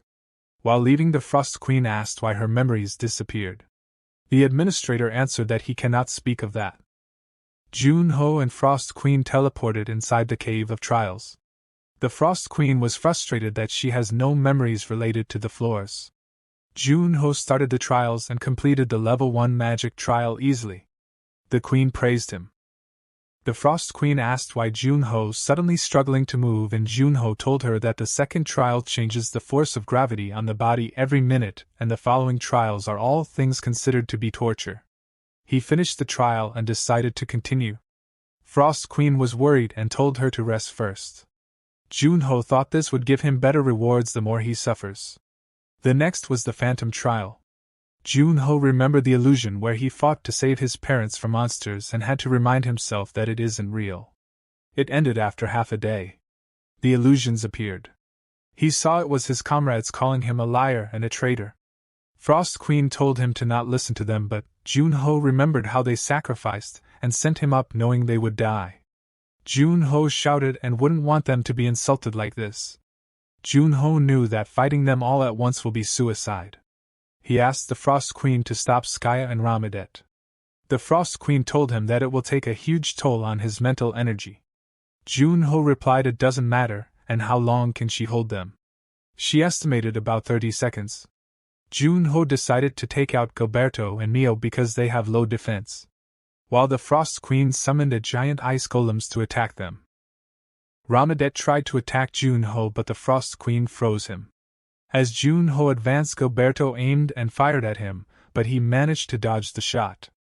Junho was worried that even though it was an illusion, Gilberto's magic bullet was flawless, and if he gets hit by his magic bullet he'll die. Gilbert takes aim at Junho, but he disappears. He was shocked. Junho appeared behind him using night walking skill, and killed him with one strike. Mio was furious, saying how could kills his friends, and swore to take revenge. Junho knew it would be challenging to defeat her in a sword fight, but he thought he might have an opportunity to attack as she was emotionally affected by Gilberto's death. She ran towards Junho to attack, but Junho dodged it. She got careless and gave Junho an opportunity to strike and killed her instantly. Junho sees that Ramadet was free from ice. Meanwhile, the Frost Queen was at her limits as her golems were destroyed by Skaya's magic one by one. Skaya attacks Frost Queen, but Junho came and blocked the attacks and protected the Frost Queen. He praised her for holding this long. Ramadet attacked while Skaya supported him from the back line. Junho knows the two have the strongest synergy, and will have to go all out to defeat them. Junho used skill to boost himself. He attacked Ramadet, but he just took it, and was unaffected and attacked Junho. Junho dodged the attack and thought his regenerative power is crazy. Skaya take aim at Junho, but he ran away while Skaya attacked with magic. Junho teased Ramadet, to which his got angered and blocked Junho. Ramadet punched him so hard that his broke through his ice shield and giving internal injuries. But Junho used this opportunity to attack and stabbed him. Ramadet was confident the attack won't affect him, but Junho used skill named Law of Life, which pierced through his body, killing him instantly. Skaya saw Ramadet die in front of her. Skaya went berserk seeing him die. Junho knew he can't win without giving in all. He summoned Death's Scythe using Darkness skill to break through the shield that protects Skaya. Death's Scythe consumes ton of magic, so he can't use it for long. She used all of her magic to kill Junho, but Junho swiftly kills Skaya. He finished the attack and was thankful that it was not the real Skya or he would have lost. Message appeared stating he has completed Phantom Trial and if he wants to proceed or quit. He decided to continue. In the next scene we saw Frost Queen waking Jun-ho. He woke up in the restroom. She tells him he was sleeping for 30 hours straight. She was astonished by the Death Side's power but knew its aftershocks are quite vicious. She asked how many trials are remain. Jun-ho was unsure because the administrator changed the contents of the trial and the difficulty. After exiting the restroom, the fourth trial begins and it was the insomnia trial. It is a trial in which he can't sleep for 10 days. 20 hours past. Jun-ho was doing well and asked Frost Queen to help him waking up. After 60 hours Juno was miserable and Frost Queen throws a ice ball on his face. She reminded him not to fall asleep. 98 hours and he was close to falling asleep but the Frost Queen woke him. Up 24 hours left. The Frost Queen was cheering for him. Jun-ho thought that he need to at least reach the 9th level to save his comrades. And to receive the stats reward. He remembered them and promised to save them. Jun-ho woke up screaming from his thoughts. When he heard the Frost Queen calling him and pointing to the timer that it was already over. He was relieved and lay down. Jun-ho rested then continued for next trial. He entered the sense trials which tested his sense of smell, taste, sight, and hearing.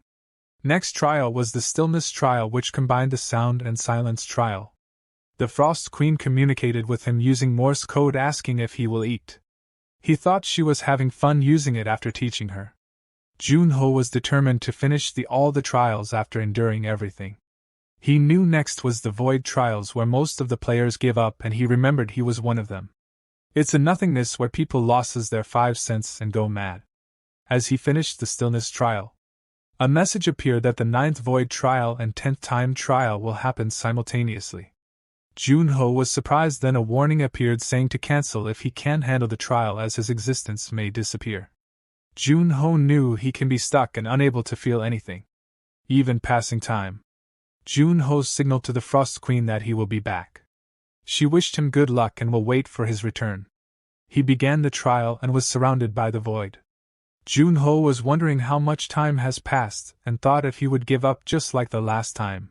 He reminded himself that he made a choice and he refused to die in a place like this.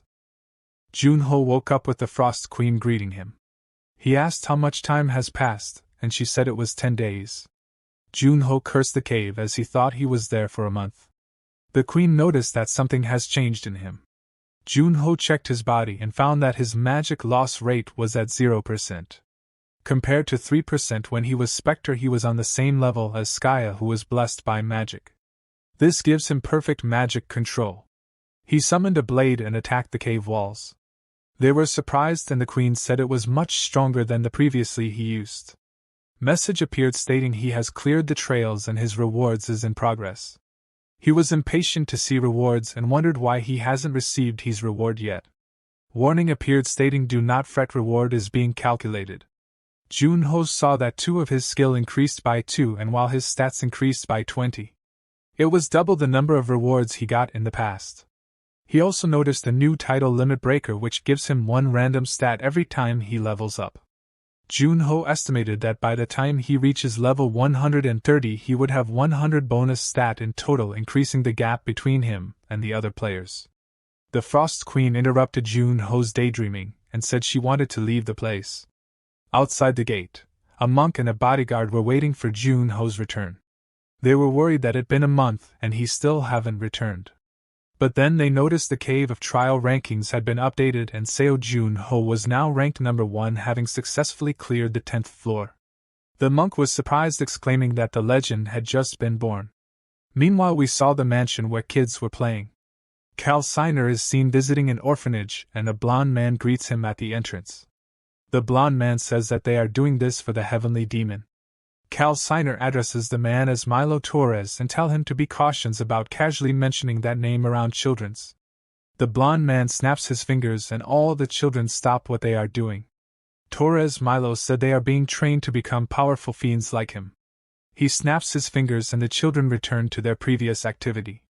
Then he invited Calciner inside. In Italy, Rome. We see that Jun-ho and Frost wandering around the place. Frost was excited seeing Jun-ho on TV.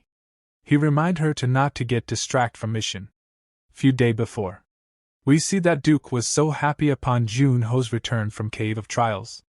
He was happy because our Jun-ho Clearing the Gate Association got tons of donations. After that, Duke informed Jun-ho that the orphanage they were looking for is located in Rome, where Arma the skeleton mage and other children's raised as fiends. Duke showed him a picture of Torres Milo, a retired player. He was seen walking with children. He shows up wandering in downtown once every 2 months, and every time Torres Milo appears in the area, a missing persons report was always filed within a week. And next week will be exactly 2 months. In the present day, Jun-ho was fatigued and unable to locate the orphanage. The Frost Queen suggests they return to their lodgings and rest. As Jun-ho is walking, a child collides and was getting away. He attempts to steal from him, but Jun-ho apprehends the child and demands that he return the stolen item. The child returns the watch and Jun-ho threatens to call the police. He was scared. Jun-ho then inquires if the child is familiar with the area, to which the child confirms. Jun-ho treated the child a meal and found his name was Marco. He was eating, but he remembered his family at home. Jun-ho asked how many are they in the family and ordered takeaway for them. Jun-ho found that they don't have parents. Marco replied that they don't, but there is a priest who visits the family once a month and thinks they are from the Vatican. The priest said that to make them clean human beings, they take one child at a time to paradise, and said paradise is where they can study, wear clean clothes and eat 3 meals a day. But Macro doesn't want to go to paradise because the priest gives off a bad vibe. Jun-ho asked if they were able to see the kids that went to paradise. Marco replied that they can't see them, but the priest sometimes brings the letter that children wrote themselves. Jun-ho asked when is the priest's next visit, and create a fake story that he lost his sister, and maybe the priest could help him. Marco told him that he will help him meet the priest, and that he will be visiting them in 2 days. After that we see Vatican. Pope was walking through corridor and saw an unknown person. It was Spectre. Pope was shocked to see Spectre. The Pope was embarrassed that they were living comfortably while Spectre and the 5 heroes fought for peace. Jun-ho asked Pope if he knows something about paradise. But the Pope was unaware. Jun-ho thought that the people who were impersonating the priest and kidnapping children must be fiends. Before he left, Jun-ho warned the Pope that a fire may break out in the next few days. Then he disappears using darkness skill. In Marco's lodging, Jun-ho woke up while Marco was asking him why did he sleep there. Jun-ho told Marco to guide him to the priest. While they were walking, the Frost Queen noticed that Marco's steps were light, so Jun-ho asked Marco if he was an aspiring player. Marco was shocked, asked how did he know. He said he was practicing to be a player. Jun-ho told him it will be hard. Marco replied that he will do it to protect his family, and remembered the priest said there is a player training course inside paradise. Jun-ho thought this must be their way of capturing talented children. Marco plans to go when the priest next visits, and after he receives his license he will be able to earn and enter the gates. He intends to become an amazing player like Spectre. On their way to the church, Marco saw Torres Milo with a child. Marco knows the child and calls for her, and said she left the family 2 months ago to join paradise. Torres Milo instructed the child to greet Marco with a cheerful demeanor, and the child hugged Marco while smiling. Torres Milo also greeted Marco. Jun-ho approached them while pretending to scold Marco. Milo was suspicious of Jun-ho because he was wearing a mask and sunglasses.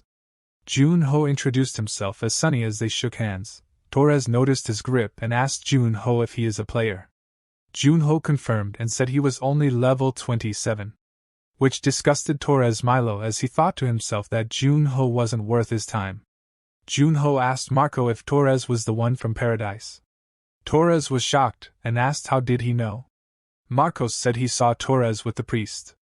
Torres was confused about how Jun-ho found out about paradise.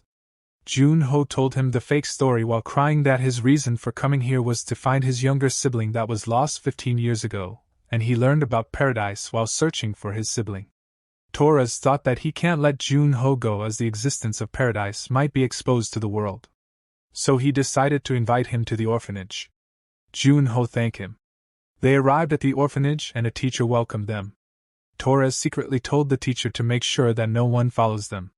Torres brought them to the auditorium and showed the children training to be players.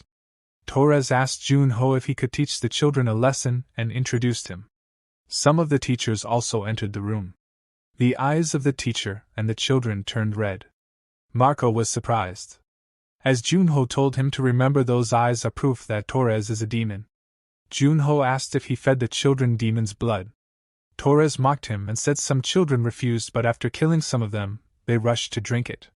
Marco was angered knowing that all of the kids that went were turned into demons. He tried to attack Torres, but he was stopped by one of the fiends. Torres laughed at him as Marco said they will be punished by Spectre. Torres said that he would have believed it 25 years ago, and no one will fear Spectre even if he returns. Junho stepped forward and said to Marco that if he wants to become a player, he must hold on to his weapon till the end, even when facing an opponent he can't beat. Junho wore Spectre's mask while saying to Marco that he wasn't a player yet, so he will help this time. Marco was confused if he was really Spectre, but he asked him to save his siblings. Torres and his minions laughed while mocking Junho, thinking he was an imposter. One of the fiend approached him while laughing and said if he was Spectre his head should go flying in the next 5 seconds. Junho replied it won't even take 5 seconds. As he attacked and killed the fiend, the other fiends were terrified as they recognized the Skull Darkness Warden, the dark type ability that Spectre uses. Torres ordered the fiends to kill Junho while thinking that there was no way he was the real Spectre. Junho snapped his fingers and the 2 fiends got devoured by the darkness instantly. The other fiends tried to dodge. Junho thought it was useless while feeling satisfied that there was no limit to his magic power. He killed the other fiends easily. Torres was terrified as he remembered the legend of Spectre killing 100 demons on the spot. He ordered the children to grab onto Junho to buy time until reinforcement arrives. Junho stopped the kids by covering them with darkness. Torres ran away, but he felt thinking he tripped, but he saw his foot cut off. Junho attacks him with darkness skill and asked him if he ever considered what it was like for the children to be forcibly turned into fiends. He begged for mercy, but Junho killed him, stating it won't be unfair if he dies. After hearing his confession of the dead on Torres, he saw how Torres wanted powers and became a fiend. In another scene, Torres was kneeling to a man called Chief Roxanne Azar. He tasted Torres's ability, and wondered how to make it taste like it. As a reward, he told Torres why the paradise was created 24 years ago. The fiend established an organization on the 2nd floor, and was scared that the 5 heroes will be awakened and kill them. Their solution was to create paradise, and make their own Spectre. Paradise is the ingredient factory to select children who have awakened as demons, and the chef takes the ingredients and manufactures them into a new grade. Then use the ultimate sense of taste to create the same abilities. Torres had the ability of mind manipulation, which will help them make second Spectre. As the Spectre, Junho also learned that the chief will be waiting for him on the 2nd floor. Junho felt guilt as he learned that the reason for thousands of children forcibly turned into fiends was to create a second Spectre, and felt it was all because of him. Frost said it's not his. He knew that once a player becomes a fiend, they can't become a human again. He has no choice but to end the children who have been turned into fiends. Junho went inside and saw Marco asking him to save his siblings.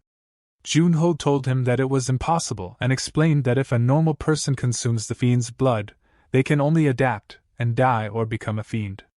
Anna woke up, but she tried to attack Marco. Junho pulled Marco back and used darkness magic to hold Anna. Then a message appeared saying a low level of demonic energy felt, and that he can absorb it using the Watchguard of Darkness's ability. Junho was surprised. He wondered if they can still be saved. Marco stood and said he should be one to take care of his siblings.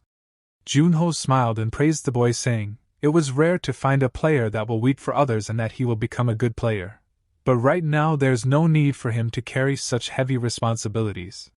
After absorbing the demonic energy from the children, Junho sent them to the Vatican to be examined. A priest came out and said all of the children are confirmed to not be fiends. The Pope arrived and wants to publicly announce the incident and warn about the dangers of the fiend. Junho asked the Pope to take care of the rescued children as the Church has a part in what happened. The Pope agreed to provide housing and education to all the children involved. Marco thanked him and said he will work hard to be his underling. But Junho rejected him, saying he doesn't take underlings, he only accepts comrades. Cal Siner wake up from his sleep and saw message from Torres Milo calling for him. After learning about the incident from news and how Spectre destroyed Paradise, he was enraged and plans to kill him next after SEO Junho. In the Players Association, Spectre was waiting, then hears a noises from the outside. He went to take a look, then he saw that large crowd of people outside cheering and congratulating him for returning, and he was surprised. On their way to the conference, Duke asked Junho what was the announcement about. He asked if Duke remembered when he first woke up and thought the world was peaceful. But it wasn't, and in the absence of the 5 heroes, fiends thrive and the weak suffered, and that 25 years ago the fiends weren't able to do it. Duke said it was only because the 5 heroes were there to stop them. Junho said at the beginning he only wanted to free his comrades, but now that fiends become more dangerous, and he has to remind them of his presence. Duke cautioned, saying about the dangers of coming back as Spectre, explaining that many people would be targeting him and that people would look to him for answers in any incident that occurs. He also stated that he and his comrades have already done enough. Junho was aware of risks. Even though he don't in power, but he had influence, saying there was no one but him who can do it. Frost also praised him for his courage. Dukas was frustrated and also understands his point, and asked him what he need to do. Junho told Duke to increase the volume of the speaker as much as possible. At the conference hall, there were so many big guilds gathered to recruit him. Inho was observing and saw all the big 6 vice masters and team leaders gathered, but stopped when he noticed Yuha was not listening. Yuha was excited to see Spectre in person. Then Spectre and Duke arrived and the conference started. Reporter asked if he could provide proof that he was indeed Spectre. Junho stood up and displayed a sword aura. Everyone was stunned. The reporter then asked after the incident in Rome and if he will be returning to the field. Spectre replied that he had originally planned to retire, as he believed that the world had become peaceful thanks to him and his comrades' sacrifices, and felt relieved that they were no longer needed. But after seeing the horrors of Paradise, he realized that he couldn't retire. He told them that over the past 24 years 6,000 children have been kidnapped and killed by the fiend. The press was shocked by the numbers.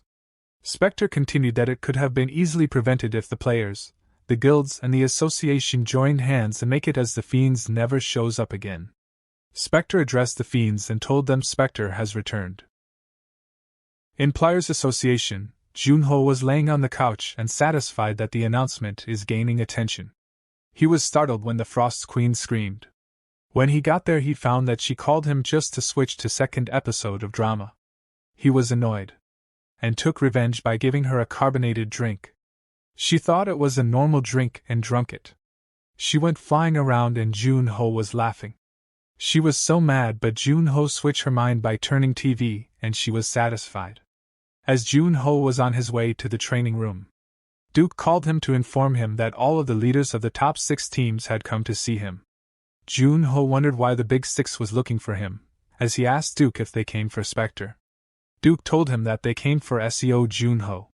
He thought about it, and understood that the Big 6 were already on the first floor to recruit SEO Junho. Duke warned him that some of the Big 6 are violent, and that they rather break something if they can have it. Junho thought an idea. Junho arrived and greeted the Big 6 and asked what they wanted. One of them said they wanted to recruit him, as he was ranked first in the Cave of Trials. The others were there for the same reason. Junho apologized and said that he couldn't transfer to another organization. One of the Big 6 offered to pay any fees for breaking his contract, but Junho stopped them by putting Spectre's, the demon beheading sword, on the table. Junho explained that Spectre had given him the sword as a token of proof, and had chosen him to be his official delegate. The Big 6 were surprised by this. Yuha didn't think that Junho was this close to Spectre. The Big 6 thought Spectre is creating his own army, and if Junho and Spectre joins their guilds, they will get lots of PR. Junho continued that Spectre had proposed 3 conditions. First, Junho would continue his affiliation with the association to avoid bias towards any one guild. Second, the guilds that accepted the proposal would receive a great amount of information and influence on the second floor. And third, the guilds that accepted the proposal will provide any information that Spectre requests. and in return Spectre will publicly announce the guild's contribution. Yuha thought that the Big Six had no choice but to accept the offer, in order to receive his approval. As after Spectre's conference the guilds were blamed for not doing enough to stop the fiends, and were only concerned about filling their pockets, and thought Spectre is the only one who hold the power.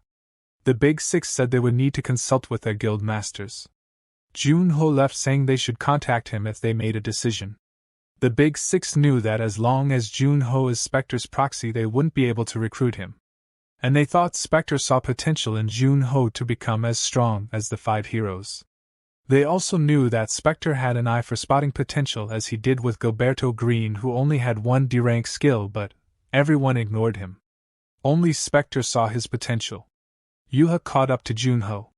He joked that he wouldn't give her special treatment just because they were acquainted. Yuha denied it, and asked if he was close to Spectre. Junho told her that it was only a professional relationship.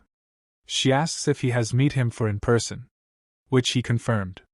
She requested that Junho get her book autographed by Spectre. Junho reluctantly agreed. Then she requested to draw a heart with her name on it. Junho told her that he won't write something so cringe.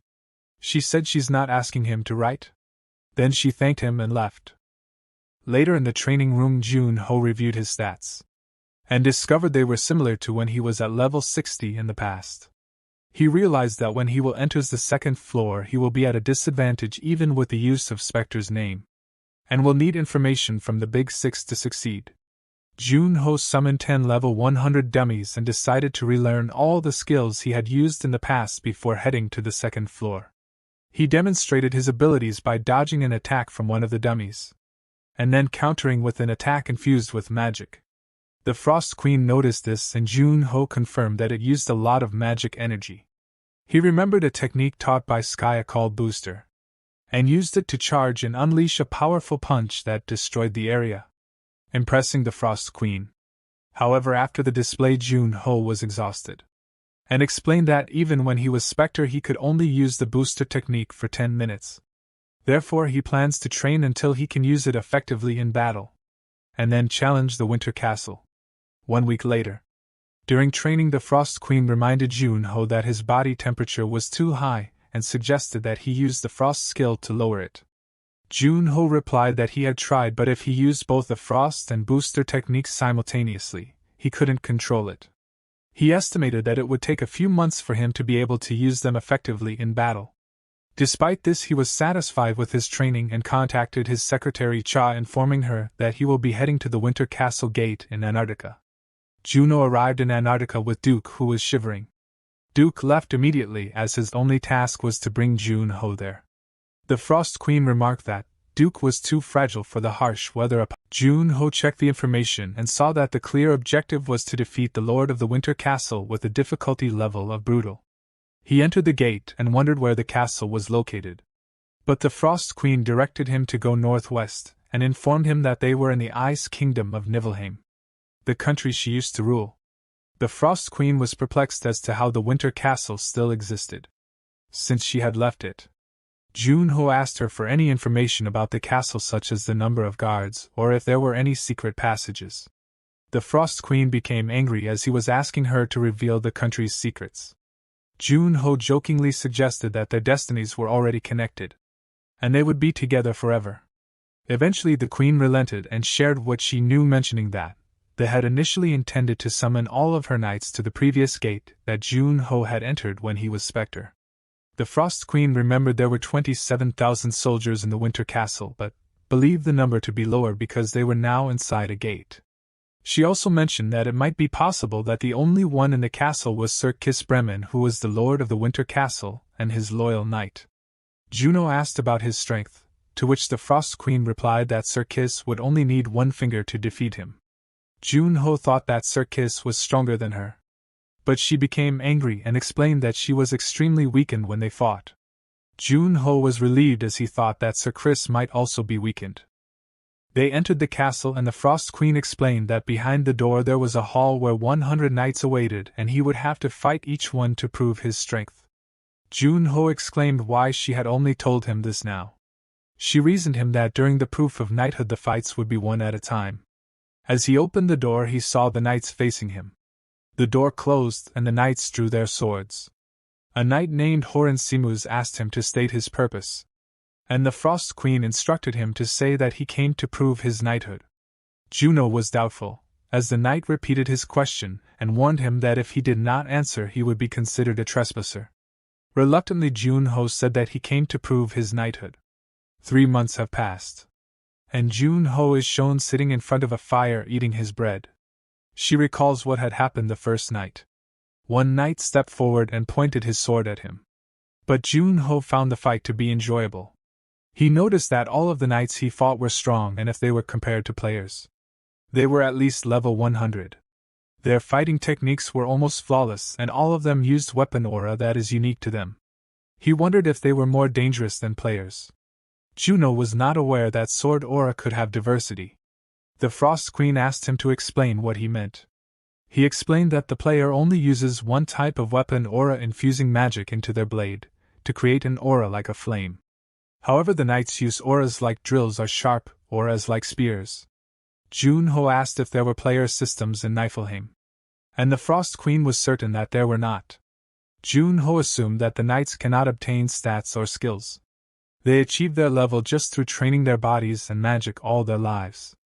The Frost Queen asked Junho if he had any insight on using his sword aura, to which he replied to create a aura all he needed is enough magic power and understanding. The Queen said that her knights found a weapon they could handle well, and created an aura that best suited for their fighting style and weapon. As a result, Junho decided to learn more about weapons and make a new sword aura. After training for 3 months, Junho challenged the knights again. The knight attacked him with a sword wave. Junho blocked the attack, but was still affected by the aftershock. Junho used the same technique that the knight used, and the other knights were surprised. Junho smiled and invited the other knights to attack. After a while, Junho defeated the knights. Horan Simus approached him and asked for his name. Junho introduced himself, and upon hearing his name, the knight told him that out of all the knights he had faced, Junho had left the greatest impression. Then he gave him a token of honor, a symbol that shows that he has proven his knighthood.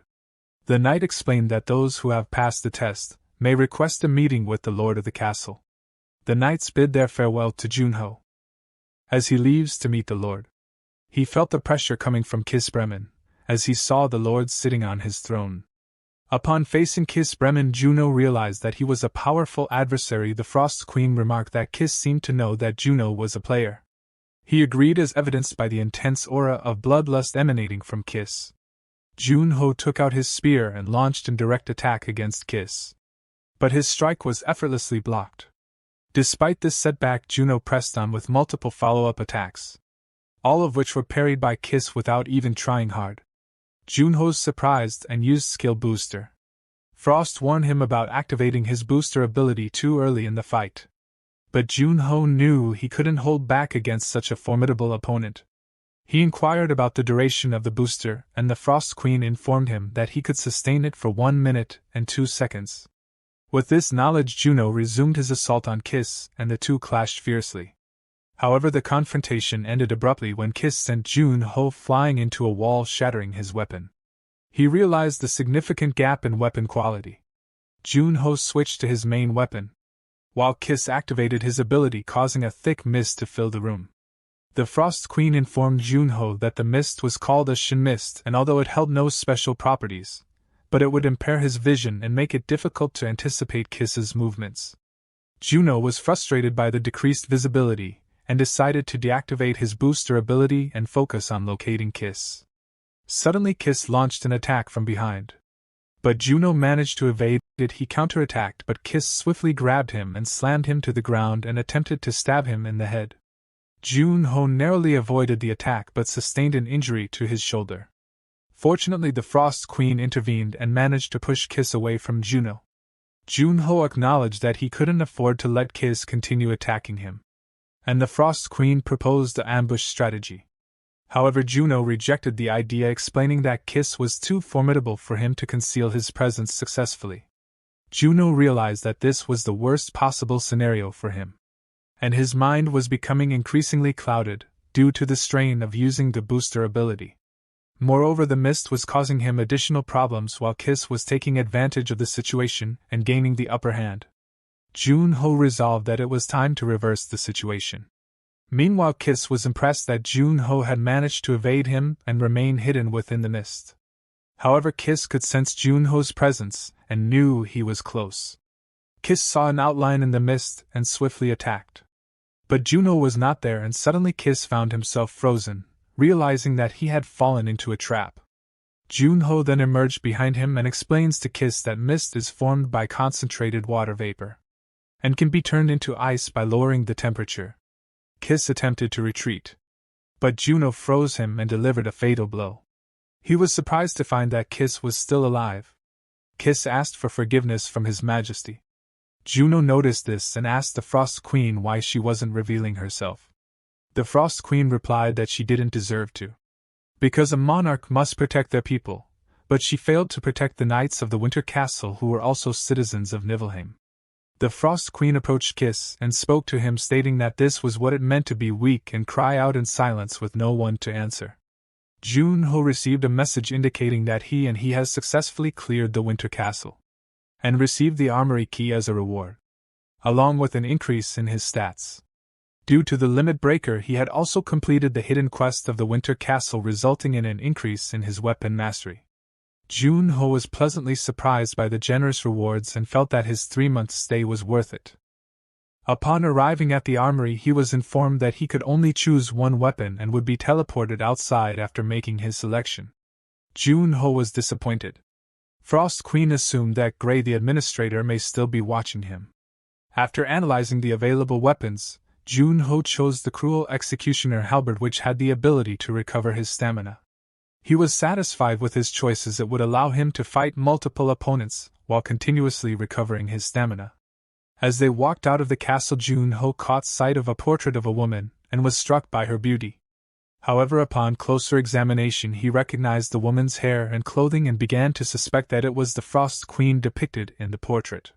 He asked her about it and to remove her blindfold. Then she became flustered and refusing his request to remove her blindfold and urging him to leave the castle. After returning to the association, Chae Sa-yoon remarked that Jun-ho looked like a man who was rescued from a deserted island.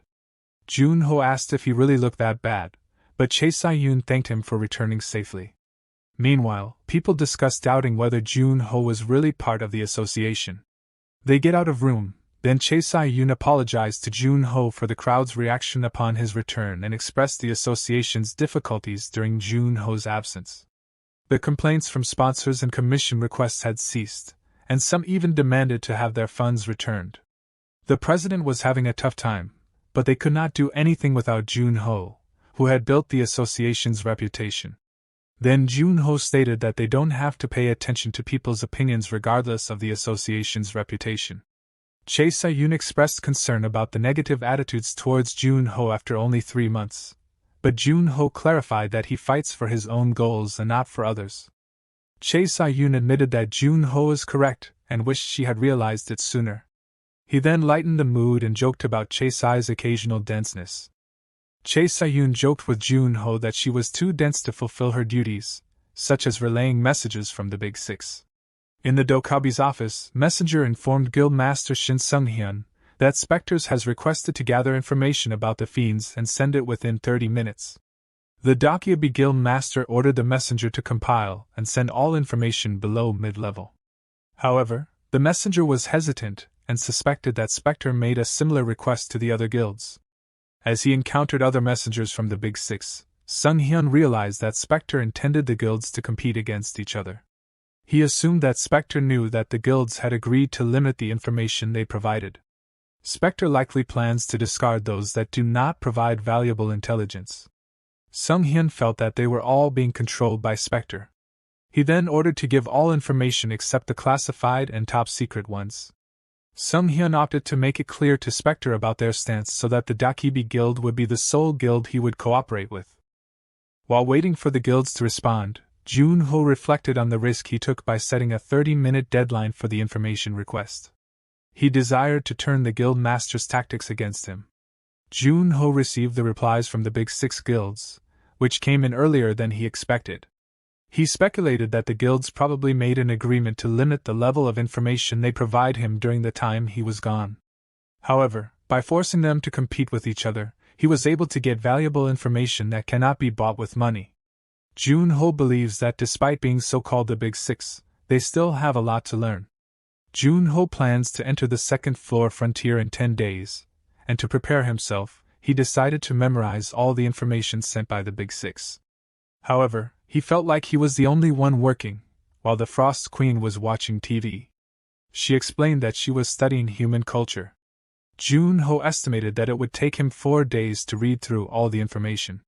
The Big Six have been assimilating themselves into all corners of the empire for the past 25 years. There are 3 main factions. Silent Moon and Akibi are affiliated with the Imperial family. Labyrinth and Sky Soul focus on gaining control of other regions, and Silver Constellation has control over the Church of the Sun.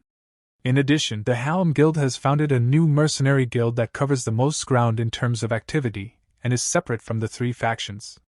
Jun-ho expresses curiosity about the world of Frontier, which he has never experienced before, and wonders what kind of place it will be. Chae Si-yoon visited Duke and submitted a resignation letter. When Duke asked for a reason for resigning, Chae Si-yoon reminded him of the day she first came to the association. We then see Chae Si-yoon's story. A few years ago, there was a talented healer in the Schumer region on the second floor. They called her a saintess. She spent her whole life helping others, but when she fell into a crisis, no one offered a helping hand to her except one. She tells Duke that she respects him, and Spectre equally, but while talking to Jun-ho, she started to remember her passion that motivated her in the past. Duke congratulates her on finding her own path, and Chae Si-yoon requests to return the magic sealing ring on the day of her resignation. Duke allows her to do so and congratulates her on her return. In Duke's office, Duke expressed concern when Jun-ho revealed that he had made the Big Six compete with each other, and shared the resulting information with him. Upon seeing the quality of the information, Duke's side admitted that it surpassed that of the association. Jun-ho asked about the association's activities on the second floor, and Duke explained that they had been recruiting players and restructuring their information network to expand their influence in Frontier. However, the association was struggling to catch up to the Big Six, who had already established dominance over the most valuable areas after 25 years, leaving the association to the outskirts.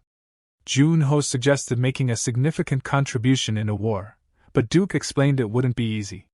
Jun-ho then revealed he would be going to the second floor in a week. Duke felt ashamed that they couldn't provide more support for Jun-ho, but Jun-ho comforted him, saying they had already done enough, such as providing him with a new identity, player license, equipment, and lodgings. Jun-ho expressed his gratitude for everything the association had done for him. Jun-ho saw Chae Si-yoon at the association and asked why she was still there. Chae Si-yoon replied that she was helping the president sort through some documents, but Jun-ho questioned why he was making her do it, and said he would need to discuss it with him. He then advised her to go home since it was getting late, and bid her good night. Duke came out and saw Jun-ho, who questioned Duke about why he was making Chae Si-yoon work late. Duke remembered that Chae Si-yoon asked him to keep her resignation a secret. He then changed the topic and gave Jun-ho a note with Arthur's address, Gilberto's son, and suggested that he should find and help him. Jun-ho was unsure if Arthur would remember him, and Duke asked if he would be meeting Arthur as Spectre, but Jun-ho hadn't decided yet. Jun-ho went out to buy some food and was unaware that someone was watching him. When Jun-ho was walking back, he was surprised to see someone who he assumed was a high-level player. Cal Siner took out his bow, Final Horizon, and suggested they go somewhere else to fight. Jun-ho was confused as to why an archer would confront him at close range and questioned if Cal Siner had made a mistake. Cal Siner remarked that Jun-ho was wrong, stating that the rule only applies when both sides are evenly matched in skills. Cal Siner then threatened Jun-ho with the civilians near them and insisted that he should come with him unless he wanted everyone to die. Cal Siner and Jun-ho moved to a secluded area. Cal Siner praised Jun-ho for not fleeing and gave him 2 options: to put on magic restraining handcuffs and follow him, or for Cal Siner to cut off Jun-ho's legs and drag him. Jun-ho felt the weight of Cal Signer's magic and realized what it was like to face a level 100 ranker. Junho suggested a third option during their confrontation: to bury Calciner in the area. This angered Calciner, who attacked immediately, but Junho was able to deflect his arrows. Calciner was confused about how a rookie like Junho could do this. Junho explained that there are things in the world that go against common sense, and that he was just one of those things. Calciner admitted his mistake, realizing he had underestimated someone who had cleared a one-star gate on his own. Calciner acknowledged that Junho had reached a level where no one could go against him on the first floor, and that once he reached the second floor, he would climb rapidly. He realized that Junho was much more talented than he had initially thought, and that he had the potential to stand on equal footing with the Nine Heavens.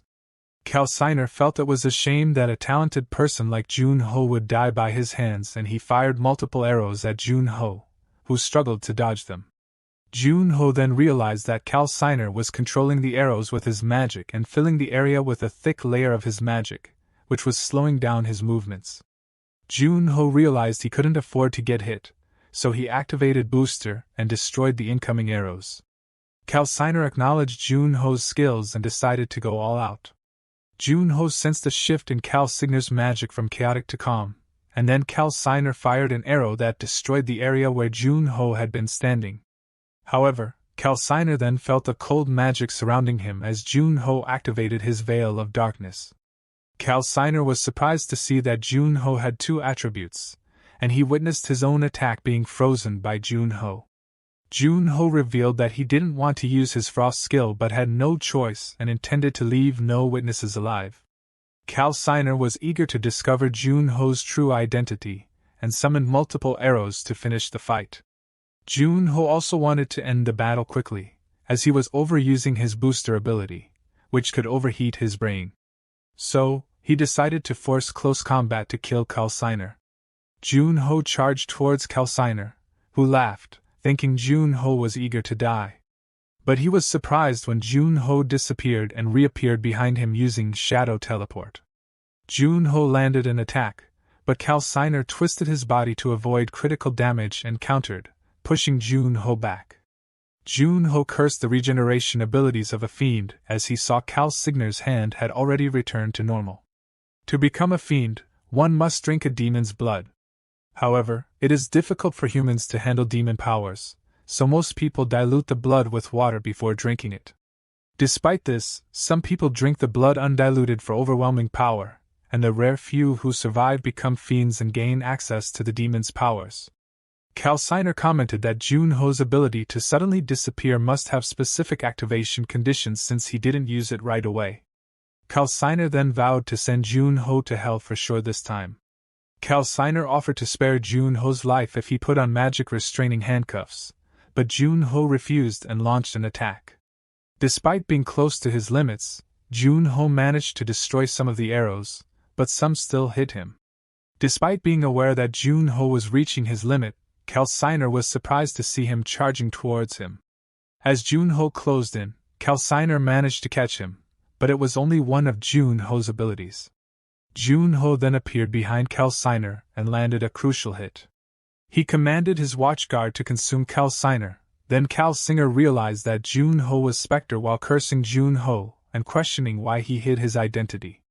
Calciner received no response as the shadows engulfed him.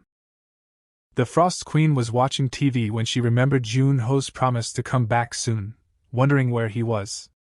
Junho used his ability to read Calciner's memories and discovered that Calciner came to the first floor specifically to kill him.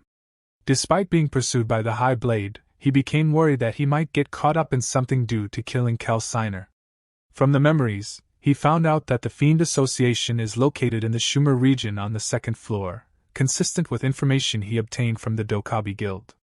He also saw that his confession of the dead skill rank had increased but realized that the skill could not be used on a target whose memory had already been read. As Junho reached for the final horizon bow, he felt a powerful force crushing him, and to his surprise he saw Kim Woo-young, the High Blade of the Nine Heavens' Seventh Heaven.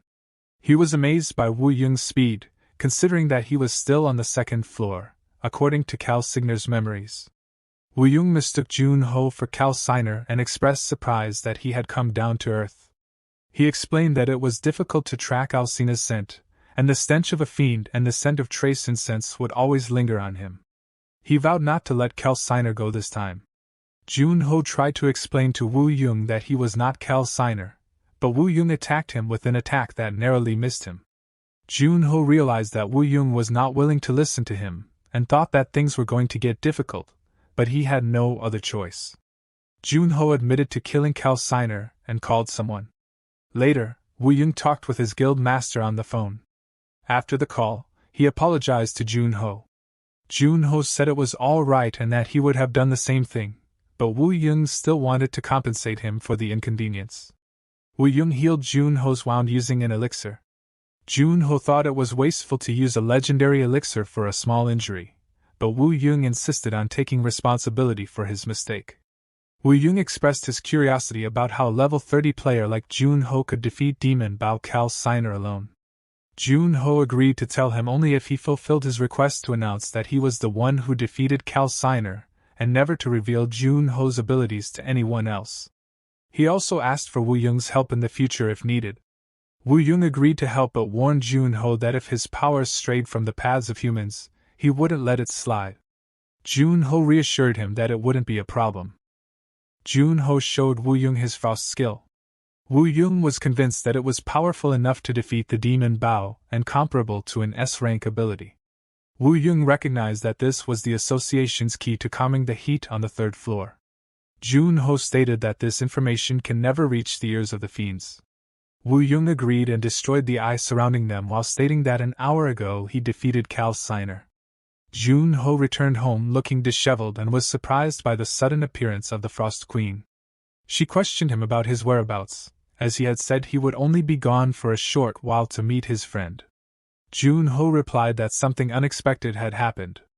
Upon seeing Junho's disheveled appearance, the Frost Queen asked about what had happened. Junho revealed that he had faced Calciner, a fiend much more powerful than any he had encountered before. When the Frost Queen expressed her lack of familiarity with Calciner, Junho elaborated on the fiend's strength, reflecting on his experience. Junho realized how powerful players have become over the past 25 years and how the truly strong ones reside on the second floor, known as the frontier. Despite his strength, Junho was impressed by Kim Wu Ying's pleasant personality. Junho felt that he needed to try harder. He knew that there are only 8 players on the same level as Kim Wu Ying, and one of them is an anime, the King of the Corpses and Natsid Halo. He is the Master of Arma, the Skeleton Mage, and the fiend who ordered Calciner to capture him. Although Junho had prior knowledge about the first floor, he is worried about the unknown challenges that await him on the second floor. The Frost Queen noticed Junho's worried expression and comforted him by patting his head, saying he's been doing well so far. Junho was embarrassed but laughed it off, claiming to be a living legend of the world. And Junho remembered that he needed to say goodbye to some people before heading up to the second floor, planning to go out early the next day. Silent Moon Guildmaster Sun Chiwan was questioning Wu Ying about the Final Horizon's whereabouts. She was irritated as Wu Ying wasn't responding. She asked if he had caught Calciner, to which he replied yes. Chiwan then questioned why he didn't bring back the Bao, which was his actual mission, and asked if Calciner was stronger than he expected. Wu Ying thought that wasn't the case, as he could have easily defeated him. But before he could even arrive, Junho had already defeated Calciner on his own. He believed that since Junho had defeated Calciner, he deserved the spoils, and he had already made an agreement with him. Wu Ying admits that he accidentally killed Calciner before he could take out his Bao.